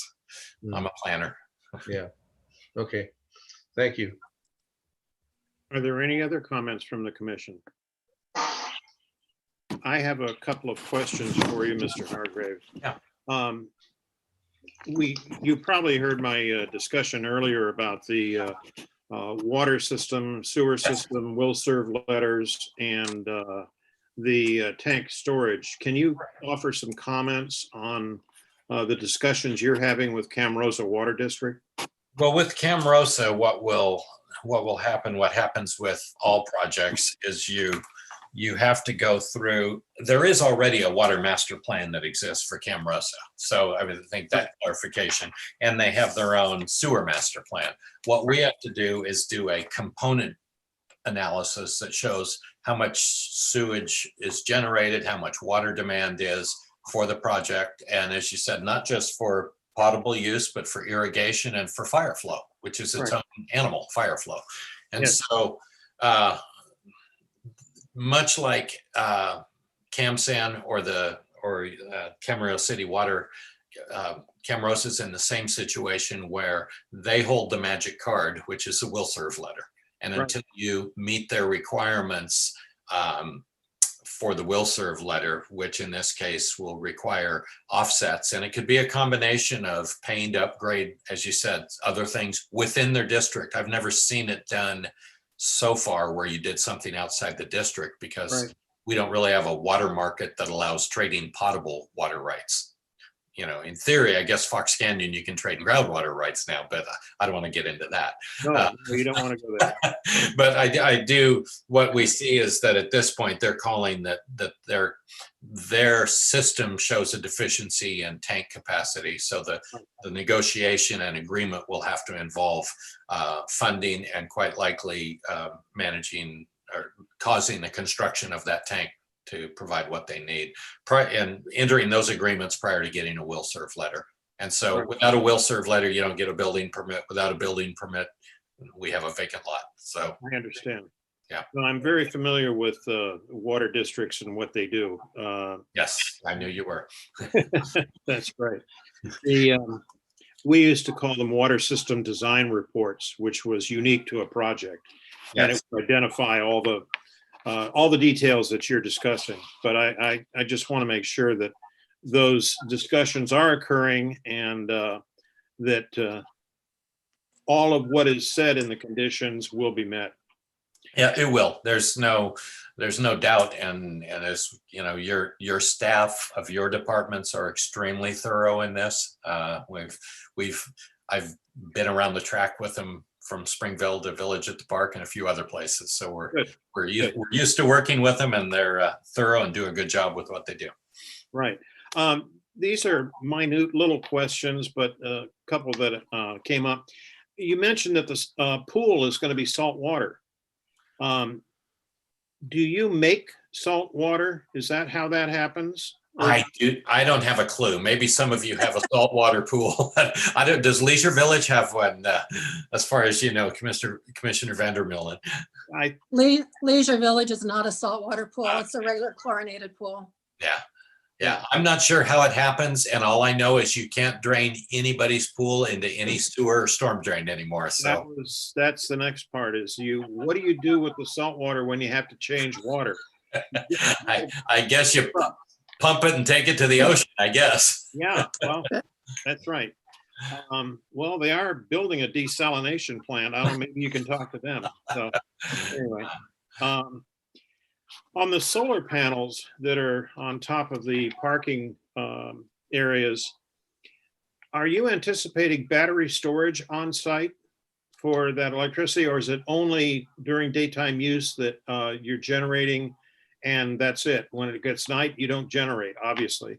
Yeah, too soon to tell. Yeah, I don't know. The technology may lend itself by that 12 months from now, or it may now. We've just had preliminary discussions with vendors, and quite often it winds up being a contracted item, and they may be pitching storage batteries by that time. Yeah, well, that's one of the big deals that the solar people really push. They don't tell you about it up front until it comes time to sign the dotted line. And, oh, by the way, you need to have storage. And what's that? Oh, that's another $10,000. So whatever. Anyway, quick question. You have the slide that's up right now, the little triangle unit near the entry. It's on some drawings, it looks like it's just plain open space, but this particular, that's it. Yeah, it says tot lot on it, on this. Okay. Yeah. I was thinking that'd be a great opportunity for, a nice little park for something, and that's exactly what it said. It just didn't say it anywhere else. Right. Yeah. Okay. All right. I have no further questions of the applicant. Are there any others from the commission? All right. We have opened a public hearing, and it is now time to hear those people that are here for public comment to please indicate, raise your hand, and be ready to talk. And the first one I see is Jackson Piper. Mr. Chair, I'd like to point out that Commissioner Vandermeulen had another question or comment. I'm sorry. Oh, I didn't know that. Sorry. Commissioner Vandermeulen. Thank you. Couple touch-up points on the pool and saltwater. My only experience was my daughter and son-in-law over in Phoenix had a saltwater pool. It still does use chlorine, so don't know how it works, but the case on that. One question was on bicycles. Will the elevators in the 4-story buildings accommodate a couple bicycles and people? Will there be any place to secure bicycles in the complex? Because we're hoping that people will use bicycles and ride and exercise. So I didn't know if there's a place to locate those. I think if you made that, I will take that into consideration, and I hope staff will as well. And typically there's room in an elevator for one. They're not so small. They have to meet certain fire and emergency equipment standards now, in terms of how large is that elevator. They can't be a man lift or anything anymore. Right. So with that, I would think there'd be room for a bicycle in there. Then additionally, we would normally do bike racks. We'd probably do some inobtrusively, if we could, at the corner plaza. And we'd also have them near the rec area and a couple of places where people could have them. Okay, because when you get into the 3 stories with only stairs, people aren't going to be able to take those bikes up and down. That's right. Yeah. So good point, and something that we can incorporate, at least, if not the sealed lockers, at least the at least racks for people. Okay. And my other question is, and I'm not sure it's for you or for staff, but I know when in Oxnard, in the commercial properties, when they put in solar carports, they had to run water lines for fire hydrants in case of fire underneath. I didn't see those in Ventura at the government center. So what are the requirements in Camarillo for solar covered carports as far as having any water available to them for fires? I'm not certain, but I do know that even in our trash enclosures, they now have to be, I think they have to be able to be fire protected. I'm pretty sure. So that would be up to Ventura County Fire. I'm not certain. I don't think they commented on that in the condition. Yeah, I was thinking maybe it's more like city by city, because I know in Oxnard, it was a requirement from the city of Oxnard for their carports in the, in commercial businesses. Yeah. And industrial businesses, but I don't know. Yeah. Interesting. Yeah. I'm sure we'll find out. Okay. So I would just share that Oxnard has its own fire department, and it's unique to the city of Oxnard. We'll definitely run the plan check with our Ventura County Fire Protection District staff that we coordinate with, and we'll ensure that it meets our local requirements. Okay. I just was curious as to how that works. So thank you. All right. Are there I any think other that's questions all or I had for comments from now. the commission? All right. We have, this is an open public hearing. It's now time for those that want to comment to do so. The first person I see is Mr. Jackson Piper. Mr. Piper, are you there?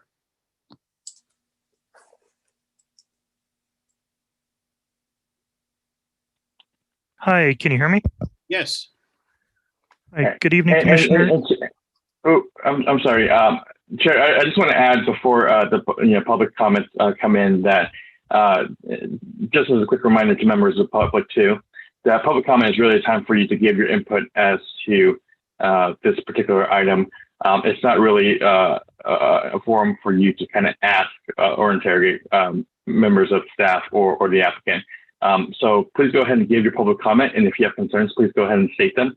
At the proper time, the commissioners may take up your questions and ask staff to provide a follow-up to them. And that's my only comment for that. Thank you. Mr. Piper. So I am a volunteer lead with Ventura County YIMBY, which is an organization formed to advocate for increased housing development and better housing in Ventura County. I'm here to ask you to support this project by approving the permit today. Of course, it isn't a perfect project, but no project is. The truth is that there needs to be more housing in Camarillo as well as everywhere else. I live in Thousand Oaks. We're going through actually a general plan amendment process today and for the foreseeable future, which will require us to accommodate somewhere around 2,600 more housing units within the next 10 years. I'm sure Camarillo has actually, from the presentation that was given tonight, it has a number of housing units that we'll have to allocate for in the next 10 years as well. So California and especially Ventura County are great places to live, but they also have a history of underdeveloping housing. And that history has caught up with us, even in Camarillo, even in other places in Ventura County. From a statewide perspective, there is a deficit of 3 to 4 million units that were not built that have impacted our ability to provide affordable housing for people. Even the conservative estimates say that 1.5 million or so units, are needed to help bridge that gap. This project will provide 20 needed affordable units at the very low income category, another 20 at the moderate income category. And as I see from your RHNA allocations for this next cycle of, it looks like 570 units are required in above moderate. This will provide 345 units in that category. So I ask you to approve this project. I think it's architecturally quite notable. It provides more than the necessary parking. It provides public amenities, park space. It preserves the trees. It really goes above and beyond what a lot of apartment developments are developed as these days. So please approve this project. Help provide more housing for people in Camarillo and people that want to move into Camarillo. Thank you. Thank you. The next person I see is Max Guinness. Mr. Guinness, are you there? It appears we will have to promote Max as a panelist. He's having the same trouble. So we will promote him temporarily as a panelist. Max, when you're done speaking, you do have 3 minutes. We will then demote you as an attendee. Okay. And you can start speaking now, Max. Hi, can you hear me? Hello. Hi, Sam on. Thank you for having me. Thank you for the presentation and the opportunity to speak. My name is Max Guinness, and I'm also a lead volunteer with Ventura County YIMBY, and I am urging you to support this project. As Jackson noted, this isn't a perfect project, but it really makes a big difference for addressing the housing shortage we're in and really the economic circumstances we're in. I'm an economist by profession, and this kind of housing development creates jobs we need to get out of the pandemic, the economic collapse that's really happening as a result of the pandemic, and it's going to reduce poverty. The number one reason that California has the highest poverty rate in the country is because of our high housing costs, and that's because of our housing shortage. We have the fewest housing units per adult of any state in the country. And this is a major problem that affects Ventura County and Camarillo as well. So I think there are some things that could be done to even make it a better project. The parking requirements are pretty severe. I think having fewer parking spaces would actually help. But making it more dense would also improve the environmental impact. But I think as is, it's a really solid project. So please approve, and thank you very much. Thank you for your comments. Next person I see is Rebecca. Is Rebecca there? Hi, yes. Can you all hear me? Yes. Rebecca, Perfect. Thank can you. we have your last name? Yes, my last name is Alvaron. Okay. Go ahead and talk. I'm sorry. Okay. All right. Okay. Thank you.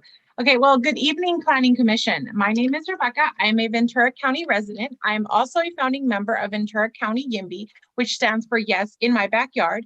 We are a grassroots housing advocacy group. I'm here to express my support of the Camino Ruiz development. I'd actually like to see more units, specifically a higher allocation of units for the very low income and the moderate income designation. The presentation notes 40 affordable units. Can the developer please explain what the rent ranges will be for the very low income and the rent ranges for the moderate income households? I would also like to know what incomes classify as very low income and what incomes classify as moderate income. Additionally, I would like to highlight that the use of land here, which is a benefit to the community because it is an infill project. Camino Ruiz is an infill development on a previously vacant land. And this is actually a good reuse of land. So I really do appreciate that. I know that other speakers did mention an ability to improve the project. And for me, it would be increasing the number of affordable units. Housing is a crisis. We do need to treat it that way. And I think that I really like that the development builds up. I do like it that it's a high number of units. I would really like to see and express to the developer the importance of making sure that we are housing all segments of our community. All of our community members should have access to housing, should be able to be housed. And so one way to do that is make sure that we include them in these developments. You know, I like 40, but I would like even a higher number. It is important that we house folks. We don't like to see them on the streets. Well, then let's make sure that we approve developments and that developers you know, create spaces for them. I also do want to mention that I really like the fact that they included studio apartments. I think that that's great. As a millennial, that's something that, you know, is like, that's just really great. I like the studio apartments. So I do appreciate that. And thank you for allowing me to speak. Thank you. Next one is Rosemary Spira. Are you still with us, Rosemary? Yes, yes, thank you. Hello. Hi. As I commented on the parking before, I just want to follow up with at Tessa Robles. I'm not sure if anyone's really ever stated in my mind that Tessa Robles is bound on 3 sides, and there's no there's ingress but no egress as far as by vehicle, except for on Camino Ruiz. That's the only way out. So if there was an emergency, that's the only way for all the entire complex to exit. So that's one thing I would think should be concerned with this new development, is all those people are now pouring onto Camino Ruiz on top of all the people that Tessa Robles has no choice but to leave. The only way they can leave is coming out on Camino Ruiz. So please look at that as part of what we're considering here. And also what the gentleman said, and I think it was a great idea, parking on the street at Camino Ruiz would help the parking in Tessa Robles. I know they are having quite an issue with the parking because, as you stated, it might be in the rules that you're supposed to use your garages for, not for storage, but only for cars. But in the reality, if you look, most of these places, at least one of the 2 places in their garages, are in many cases being used for storage. The other option is they've got more people than you initially thought might be moving into these places, and they've got more drivers than you considered when you built the places. So you might have a 3-bedroom, 4-bedroom unit with 4 drivers, 3 adult drivers. Not enough parking. Secondly, so street parking and the reality, that pretty much covers it. Reality of parking and what you're dreaming about with parking are 2 different things. From what I've seen up here where we live in Spanish Hills, same thing. It was designed poorly as far as parking goes. Even with the garages full, if you have 4 adults, they don't allow you to park in the driveway in part of the complex. You have nowhere to go. It would be something to look at a little more carefully and a little more thoughtfully, I think. Thank you. Thank you. Next person is Mindy Greenberg. Mindy, are you with us? Hi, can you hear me? Yes.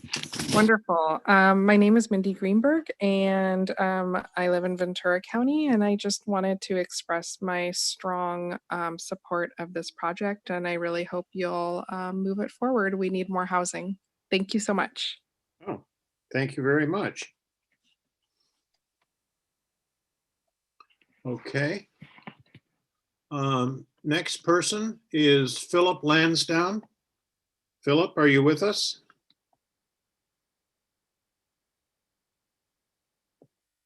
Hello, Philip?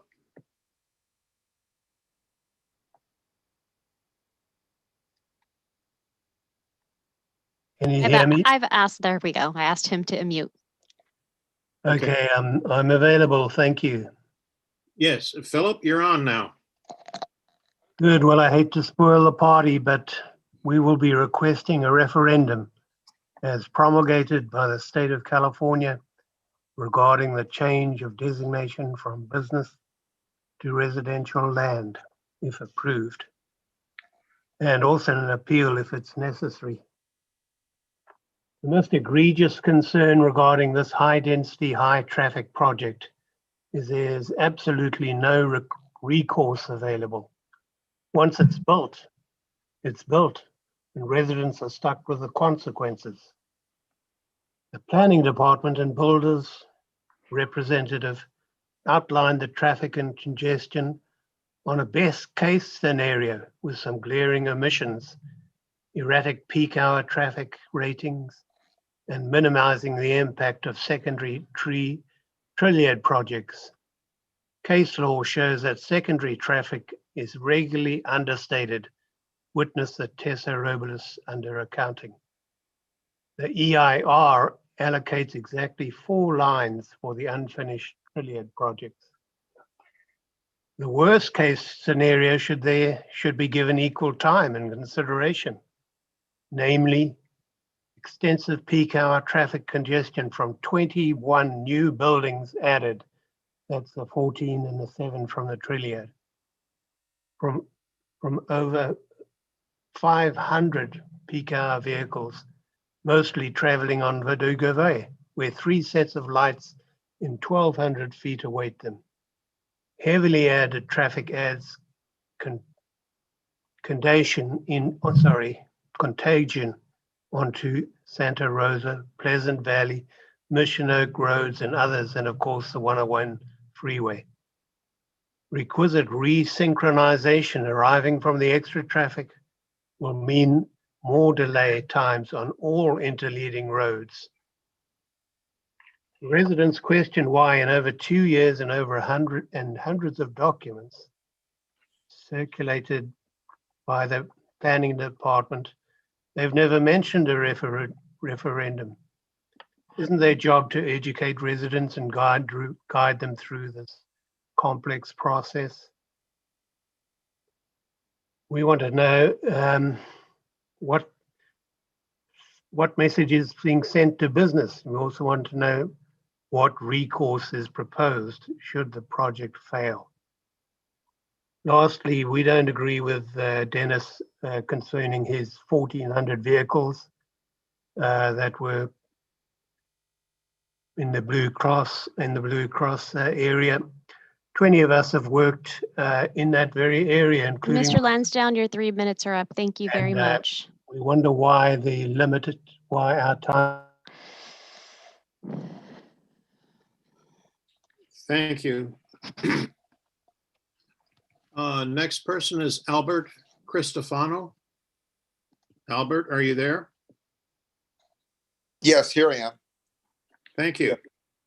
I just wanted to raise a couple. Well, one issue is talking about the traffic flow. They're not addressing so much of the impact on that one exit of Santa Rosa Road. At least with other developments, people have choices in terms of the exits to use, the time of congestion. But has anyone ever thought about how that traffic is going to impact that Santa Rosa Road exit coming from either the north or the south? I mean, and I want to raise a question about the EIR report that was dated 2017.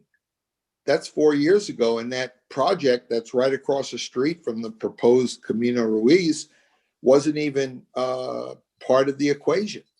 And now the reality of that parking structure or that parking problem is going to exacerbate everything that comes with this Camino Ruiz. You know, I came into this meeting listening, and I really didn't like the idea at all, because I really like open spaces and the quality of life. But I do recognize that housing is important, and most importantly, affordable housing.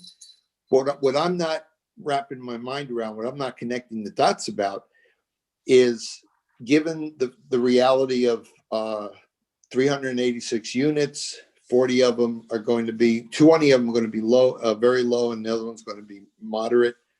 Well, if we're going down this road, once we get the traffic issue resolved, honestly, then let's talk about bumping up to 20 and 20 to approve, to have more people afford to live in Camarillo.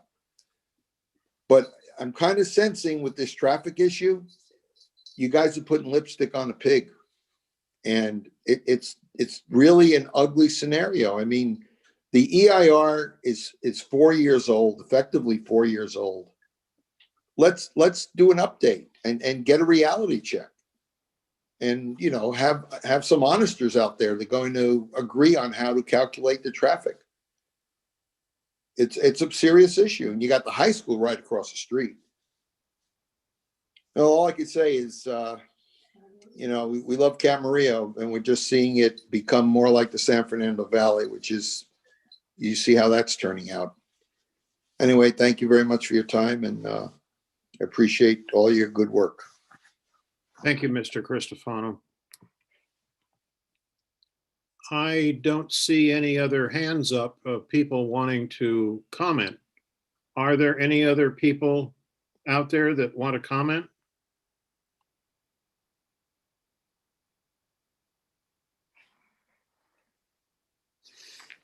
Okay. I would like to afford the. Mr. Commissioner Talmadge? Yes. There is one. I just wanted to verify and confirm with Monique, are there any other people wishing to speak on this item? We do have Mr. Philip Lansdowne requesting to speak again. That would be at the discretion of the commission to allow him to speak again, since he provided a 3-minute public testimony already. So I believe that is up to the commission to permit. Thank you. Does anyone in the commission have any strong opinion one way or the other? I would move that we allow Mr. Lansdowne to continue with his testimony. He was sort of at mid-sentence when he got cut off. I would hope that he'd be able to wrap it up in the 3-minute remaining time allowed. Is there a second to support? I would like to ask staff if there's a prior application of having speakers repeat the 3 minutes. Thanks, Commissioner. And I think maybe this is the opportunity for me to kind of speak on this matter. We generally have a 3-minute period for all speakers. And that the reason why is, according to First Amendment concerns, we want to make sure that everyone's given equal time so we don't favor one viewpoint over another. And so if it was up to me, my recommendation is, since we give everyone equally 3 minutes, we should keep it 3 minutes equally. That being the advice of our counsel, I will withdraw the motion. Thank you.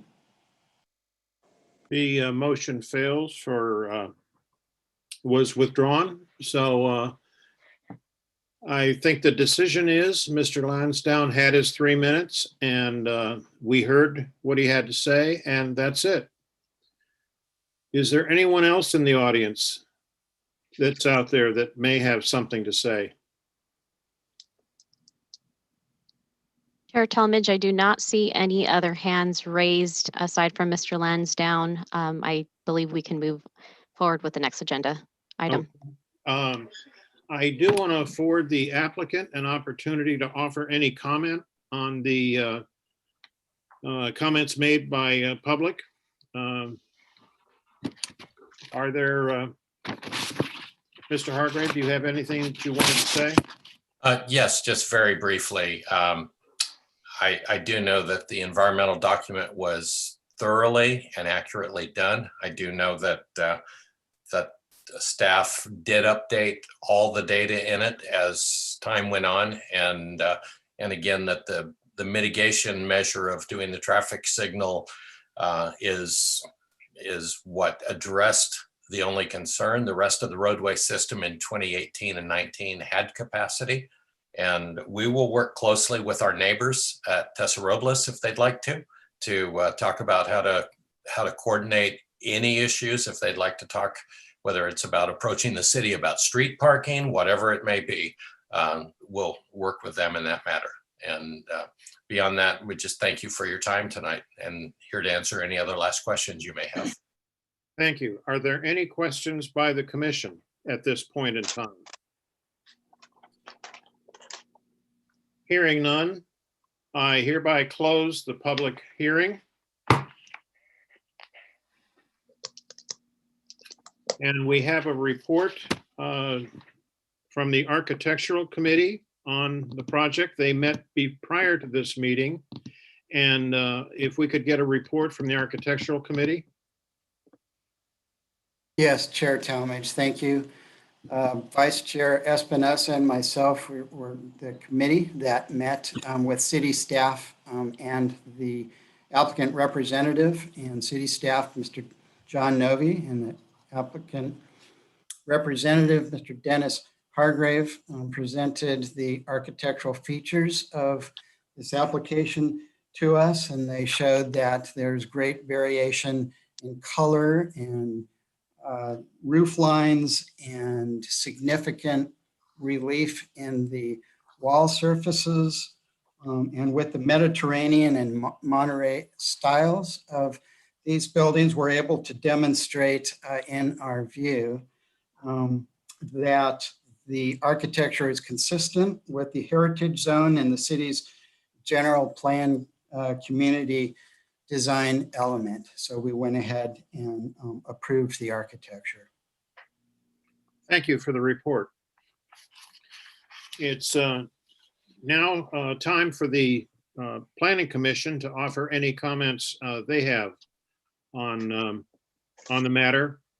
And then we will move on with further action. Are there any comments from the Planning Commission concerning RPD 201?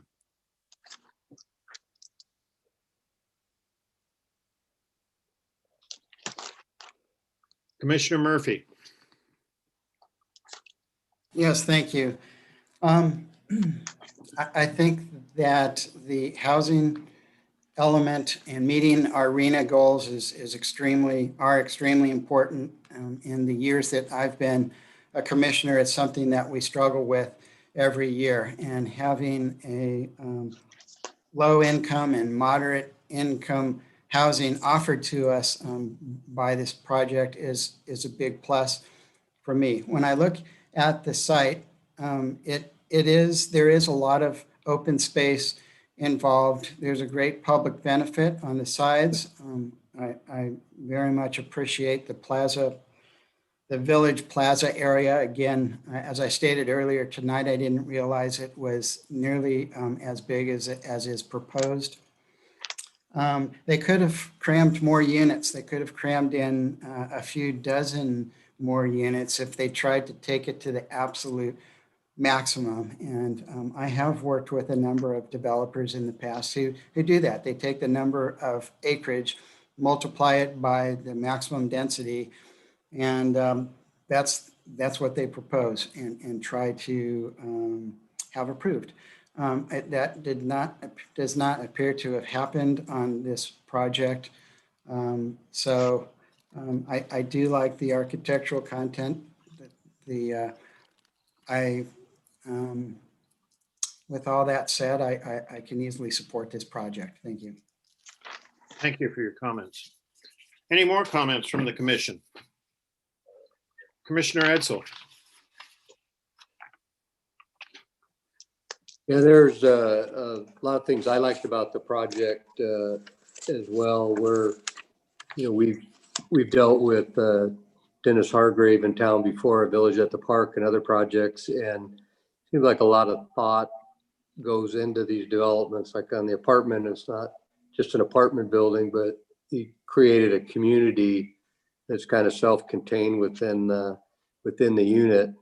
The one item that kind of bothers me still is the traffic, but I understand that, you know, the EIR was done assuming that this would all be built out. So we knew from the beginning that as these different projects gets developed, that traffic is going to increase. But in the original EIR, they, you know, taken that into account with the street widths and where the locations of the signals and things are. And it, you know, the developer owner has met all the requirements. And I think in their design, they've kind of gone above and beyond. And as Commissioner Murphy was talking, the RHNA goals that are mandated by the state is something that Camarillo, every city struggles to meet. And the ones that don't make an effort, they get penalized by the state. So I think Camarillo has been good at doing that, and this project will satisfy a lot of those goals and keep us in compliance and provide needed housing that is really needed in California and Camarillo as well. So on that basis, I can support the project as well. Thank you. Any more comments from the commission? Vice Chair Espinoza? I think it's important to remember, as Commissioner Edsel was pointing out, that it is an infill project that's already zoned for development, has been zoned for development. While it's been changed from light industrial to residential plan development, you had to take into account that it could very well have been a research and development facility, light manufacturing at some point. While it's been sitting vacant for a number of years, there's no reason to think that at some point they would have been developing an occupancy that would have generated even more traffic than what you're going to have with an apartment community like they're proposing. So I think that's important to just remember that it's not open space. It wasn't open space. In fact, they are providing a certain level of open space within the project to be enjoyed by not just the residents, but people who are not residents there as well. So there's definitely a public benefit to that. I think it's very well designed, architecturally designed. I really had some concerns about the parking situation, thinking it was going to be like a Hunger Games situation in terms of where people were going to park and how they were going to go about getting their favorite parking spot each and every time. But I was glad to hear the applicant mention that they were designating parking for each building and trying to make sure that around these buildings they had counted out and will identify where people are supposed to be parking according to where their unit lies. So that, I think that will help that situation so that you don't have those kind of problems within the complex itself and keep harmony inside all the people that are going to be living there. So I think, at this point forward, I understand the concern about traffic increasing, and it will, because you've had basically a vacant lot for almost 9 years now. So, but as Commissioner Edsel pointed out, the EIR really has to look at what potential development will do impact-wise, and there may be some skepticism whether the traffic signal is the solution, is going to provide the solution, but that's been reviewed and it's been studied, and we can only go by what our experts are telling us, and studies have been told us will be going to the impact. I mean, beyond that, it's just a matter of preference or concern that's not yet founded in studies that are contradicting that. So I definitely will support the project and feel that housing isn't without a doubt a crisis. And while no one likes the idea of having traffic that they already experience on freeways and whatnot, it's just something that we have to deal with as a fact of life. This in itself is not something that is an expansion of the city beyond the city limits or open space. So I'm going to support the project myself, and I thank the work that went into putting this together, all staff and the applicant. Thank you. Commissioner Vandermeulen, do you have a comment? Yes, I do. And what I see, it is a very nice looking, well thought out plan. But what we need, what I see us needing in Camarillo is really affordable living and jobs. And they talk about trying to attract entry-level job people and students. And with the majority of this being market rents, I don't think they're going to be able to afford the market rents, at least not as I see them in the existing apartments around Camarillo. I am still concerned about the traffic study. Excuse me, having driven around that area prior to Tessa Robles and prior to COVID, that there are still definite problems at Camino Ruiz and Adolfo, and Camino Adolfo and Dos Pueblos. And once you put in some sort of a stop-go regulation at Verdugo and Camino Ruiz, you're going to have people going up to Adolfo and going 2 different directions up there. I don't feel that there's enough local parks, close by for them. There's not enough shopping, certainly not walking to shopping. I know that Vaughn's is about as crowded as it can get right now. People are already going and shopping further west to other stores, at least from Leisure Village they are, because Vaughn's at Mission Oaks is just too crowded. And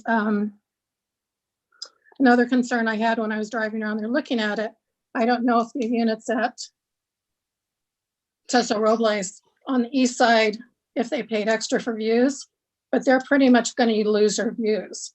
It's true, they won't see the view of the buildings will be filtered through the trees, but between the height of the buildings, it doesn't look like they'll be able to see anything past that towards the hills. If this had more what I would consider affordable to entry-level jobs and students, I could probably look at it differently. It is, a beautiful complex, but to me, when I look at it, the problems created by it are still, to me, greater than being able to put the housing in the way it's planned. So at this point right now, I can't totally approve it. Thank you. I have a few comments. Are there any other comments by the commission? What we have before us is ultimately we'll be voting on a resolution to approve a residential plan development -201. And we're not revisiting the question of the EIR. That has been approved and certified. And so that's, in a sense, old news. The EIR did address numerous impacts, proposed mitigation measures, most of which were included as conditions of approval for the project. So in a sense, we have a much narrower review and approval of what we're doing tonight than what we did a month or so ago. But I understand and support the housing needs, especially affordable housing. It's a chronic problem throughout the state, and it's not unique to Camarillo. It's every city in the county suffers. And this project does go a long way in helping the city with its regional housing needs assessment, RHNA. And for that, I think that's good. This particular project is architecturally pleasing in how it's laid out, what the buildings look like, the concern for the design, the concern for parking, the concern for how people move in and around the project, also ingress, egress from the project for vehicles. There's certainly open space is provided with that large corner open space park, whatever you want to call it, but it's a notable structure that will be created there, and I think be a nice asset to the community. I think the project does show a concern for being a good neighbor to the rest of the businesses and residences in the vicinity and in the area. And it's a good mix of units, of studio, 1 and 2 bedroom units. I understand the comment about affordability. that maybe the market rate on these apartments are going to be a little high. I don't know. I can't price that. And we really don't have that information. But overall, I think there's definite public benefits, not only to the immediate vicinity of the project, but the city of Camarillo as well. As Commissioner Espinoza noted, the project could have taken a very different turn had the zone not changed and become a very intense light manufacturing or light industrial project that may have even more significant impacts than this would have in terms of traffic, in terms of potential chemicals or other hazardous materials that could be used on site and whatnot. So, and this does not have that. And I like a lot of the design features that have incorporated into the site, and it's not easy for me, but I can say I can support the project. So unless there are any other comments, Mr. Secretary, do you want to introduce a resolution? Yes, thank you, Chairman Talmadge. Resolution number PC 2021-4, a resolution of the Planning Commission of the City of Camarillo approving a request by Camino Ruiz LLC and VDI Incorporated for a residential plan development permit to construct a 385-unit rental apartment complex located at the southeast corner of Verdugo Way and Camino Ruiz in the residential plan development 30 units per acre maximum RPD 30U zone, further described and set forth as RPD 201. I move that we waive further reading and vote to adopt. I'll second that. All right, can I get a vote of the commission on waiving a second or full reading? Commissioner Vandermeulen?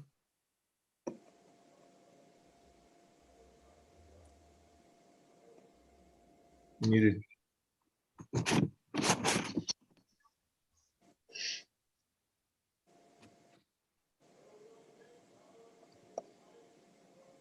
No, not there yet.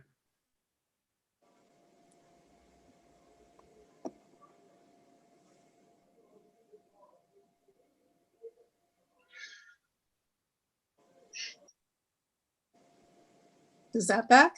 Yes, sound now. Okay, would you repeat that then for me?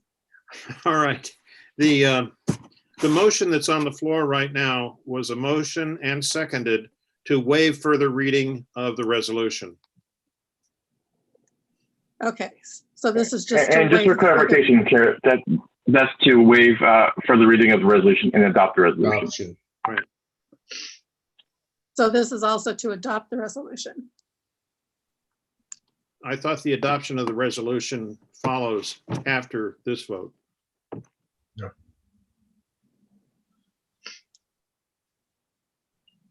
Is it all one? Yeah, this is to adopt. Yes, that's how I moved it. One action. It's all one action. Okay, it is one. It's both. It's to waive further reading and to approve the resolution. I stand corrected. That's where I was confused. All right. All right, then my vote is still a no on it. All right. Commissioner Edsel, I vote yes. Commissioner Murphy, Yes. Vice Chairman Espinoza, Yes. and I vote yes. So that's a vote of 4-1 in favor of approving the RPD-201. That, I think, finishes the business on this item. I would just like to confirm that there was a clarification on one of the conditions of approval number 9 that was provided to all the planning commissioners in advance of the public hearing and consideration of this agenda item. And I would just like by individual voice vote for those that voted in support of the resolution that does include those updated clarifications as presented to the commissioners and to the public in the resolution for condition of approval number 9. Mr. Chairman Murphy, Chairman Talmadge, if you could please just ask everyone if they concur with that one at a time, and you don't need to ask. Condition number 9. That'd be helpful. Thank you. Yes, condition number 9 was posting of a security for the design and construction of a traffic signal at the intersection of Verdugo Way and Camino Ruiz. Is there a concurrence with those voting yes to include that as part of the approval? It was one of the things I raised. I can read the whole thing if you want me to. Okay. Commissioner Murphy. I concur. Commissioner Edsel. I concur also. Vice Chair Espinoza. I concur. And I concur. Now, do we leave Commissioner Vandermeulen out because she voted no? Yes, I don't think she needs to provide a position on the conditions. Okay. She voted no on the resolution. Yeah, and my interpretation of that is just really a request for further clarification of what was the resolution proposed and adopt as understood by the commissioners, which appears to be that was the version adopted by the resolution and the motion. Right. Okay. Thank you, everybody. All right. So that finishes our action on that agenda item. And we move on now to agenda item number 7, Director's Report.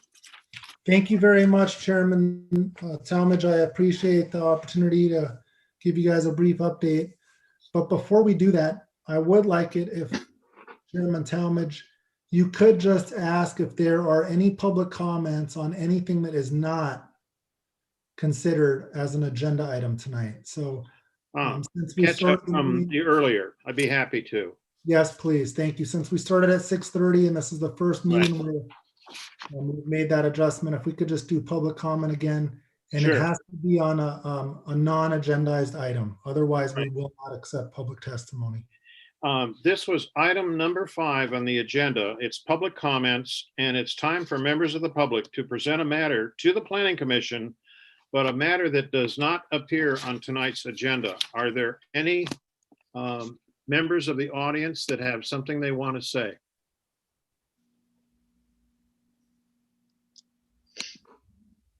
I see no hands raised, Chairman Talmadge. Thank you. I don't see any either. All right. No further comments. Thank you. Thank you very much, Chairman Talmadge. I appreciate that. And I appreciate the fact that even though we started earlier, which I think is better for the public, they don't have to wait so long to provide testimony, and they can also observe the meeting, and they don't have to wait until later in the evening to find out what the decision is. We did just want to make sure that we're being as inclusive as possible for any public testimony, and I believe we've satisfied everything. So I really appreciate the efforts everyone made to accommodate the switch. And for the public, we want you all to know that from now on, the Planning Commission meetings will be starting at 6:30. And if there's an Architectural Review Committee meeting, that will be starting at 6 p.m. when we have regularly scheduled or special Planning Commission meetings. So I wanted to just let the commission know as part of my director's report this evening that I know the commission is well aware of the Community Development Department's monthly report and the enhancements we've made to make it more user-friendly and linking entitlement approval documents now to a new map that we've provided on our website. And as you all know, we update that Community Development Department monthly report every month. I wanted to let you all know that we're going to be including you all in the email distribution. So as we update it and distribute that out to people who have requested to be provided with that update, and other people on staff, as well as our city council, we're going to be including you all now on that distribution. And the same holds true for our activity report that's updated monthly and presented to the city manager and city council. We're going to be including all of you in the distribution of that, even though we know that a lot of you have been utilizing those those reports that are accessible on our website, we're going to now just send it to you directly every time they're updated. So that concludes my director's report. I appreciate all the analysis the commissioners undertook with the agenda item this evening. I know it's a complicated project with a lot of moving parts, and you all did a good job. And I also want to thank all of our staff, the city attorney that was helpful this evening, and then our public works staff and community development department staff. So thank you all very much. That concludes my report. Thank you very much. Are there any comments by the planning commissioners? Commissioner Murphy. Yes, thank you. I'd like to recognize and state my appreciation for Bill Golubix, who is a former City of Camarillo traffic engineer. I read in the paper today that Mr. Golubix passed away last month. And I had known Bill for years.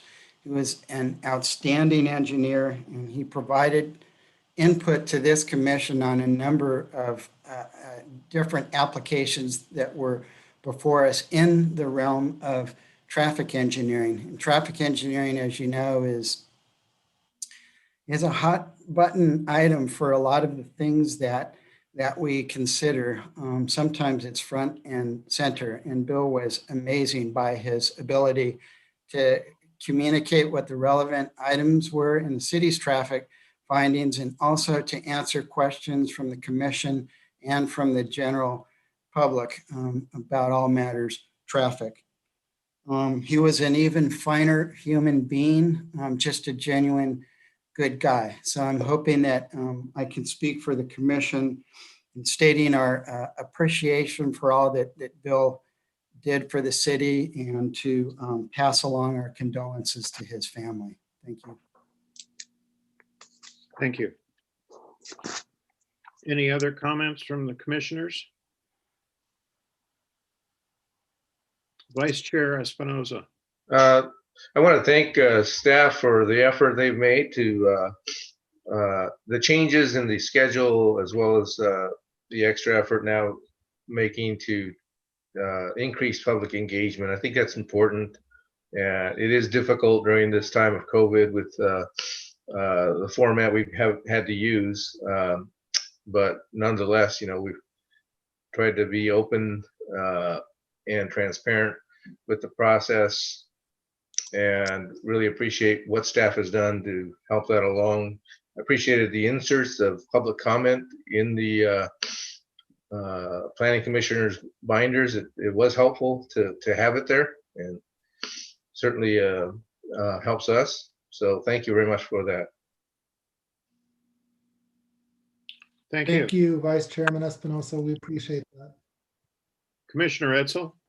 I'd just like to echo a little bit. I appreciated the effort the staff put together on this. I think kind of a complicated project, and gave us all the tools and material we needed to be able to make an informed decision, and really appreciate that. And I think this community does too as well. Thank you, Commissioner Edsel. Commissioner Vandermeulen, did you want to say something? Commissioner Vandermeulen just went away somehow. I guess so. There's a nice Got to point see my setup. Man. table. I'm not sure how I did that, but no, I just wanted to say, I know that there was a lot of work that went into this project, and it is a nice, it's a beautiful project. But for me, I'd want to see something that had more affordability to it, or for more senior housing, things that we're missing on this side of town. And just things that I think that we need more of and in this community. But it is going to go forward. It is a beautiful project. There is a lot that went into it. And I will say I do appreciate it. I just had a different feeling about what we really need here. So, thank you. Thank you. And I have a couple of concluding remarks myself. Also echoing some of the other commissioners, thanks to staff for a lot of hard work. This is quite complex when you really start to take the pieces apart and then put it back together. And I appreciated the hard work of Mr. Novi and all his reports, and also the close coordination with the applicant. It's apparent there were a lot of discussions that, of course, we were never a party to and don't know how many meetings, phone calls, and whatever. But well done to all of them, and all the whole staff of the Community Development Department, and also the folks from Public Works that help out, with the street and traffic analysis and those sorts of things. But especially want to thank the public for coming out and offering comments, whether it's for or against, or the letters that came in. We're provided those in a package ahead of time. And it's good to get that information so we can see a perspective from the public's point of view, and to have that information so we can make a better informed decision is so valuable. So thank you to all those in the public that were either here to talk tonight or sent in written materials or whatever. So thank you all very much. Is our next scheduled meeting on? Are we scheduled for? We're still determining that. We're looking at the agenda items that are being reviewed and considered and the timing to determine whether or not we'll be on for the next meeting. So we don't know about the 16th yet. Not yet, and we'll let you know within the next week or so. And Okay. If we don't have a meeting on the 16th, we will definitely have a meeting at the beginning of March. All right. Okay. Thank you. Anyone else have any comments? With that, with nothing more to say, I call the meeting adjourned, and thank you all very much for your time and effort tonight.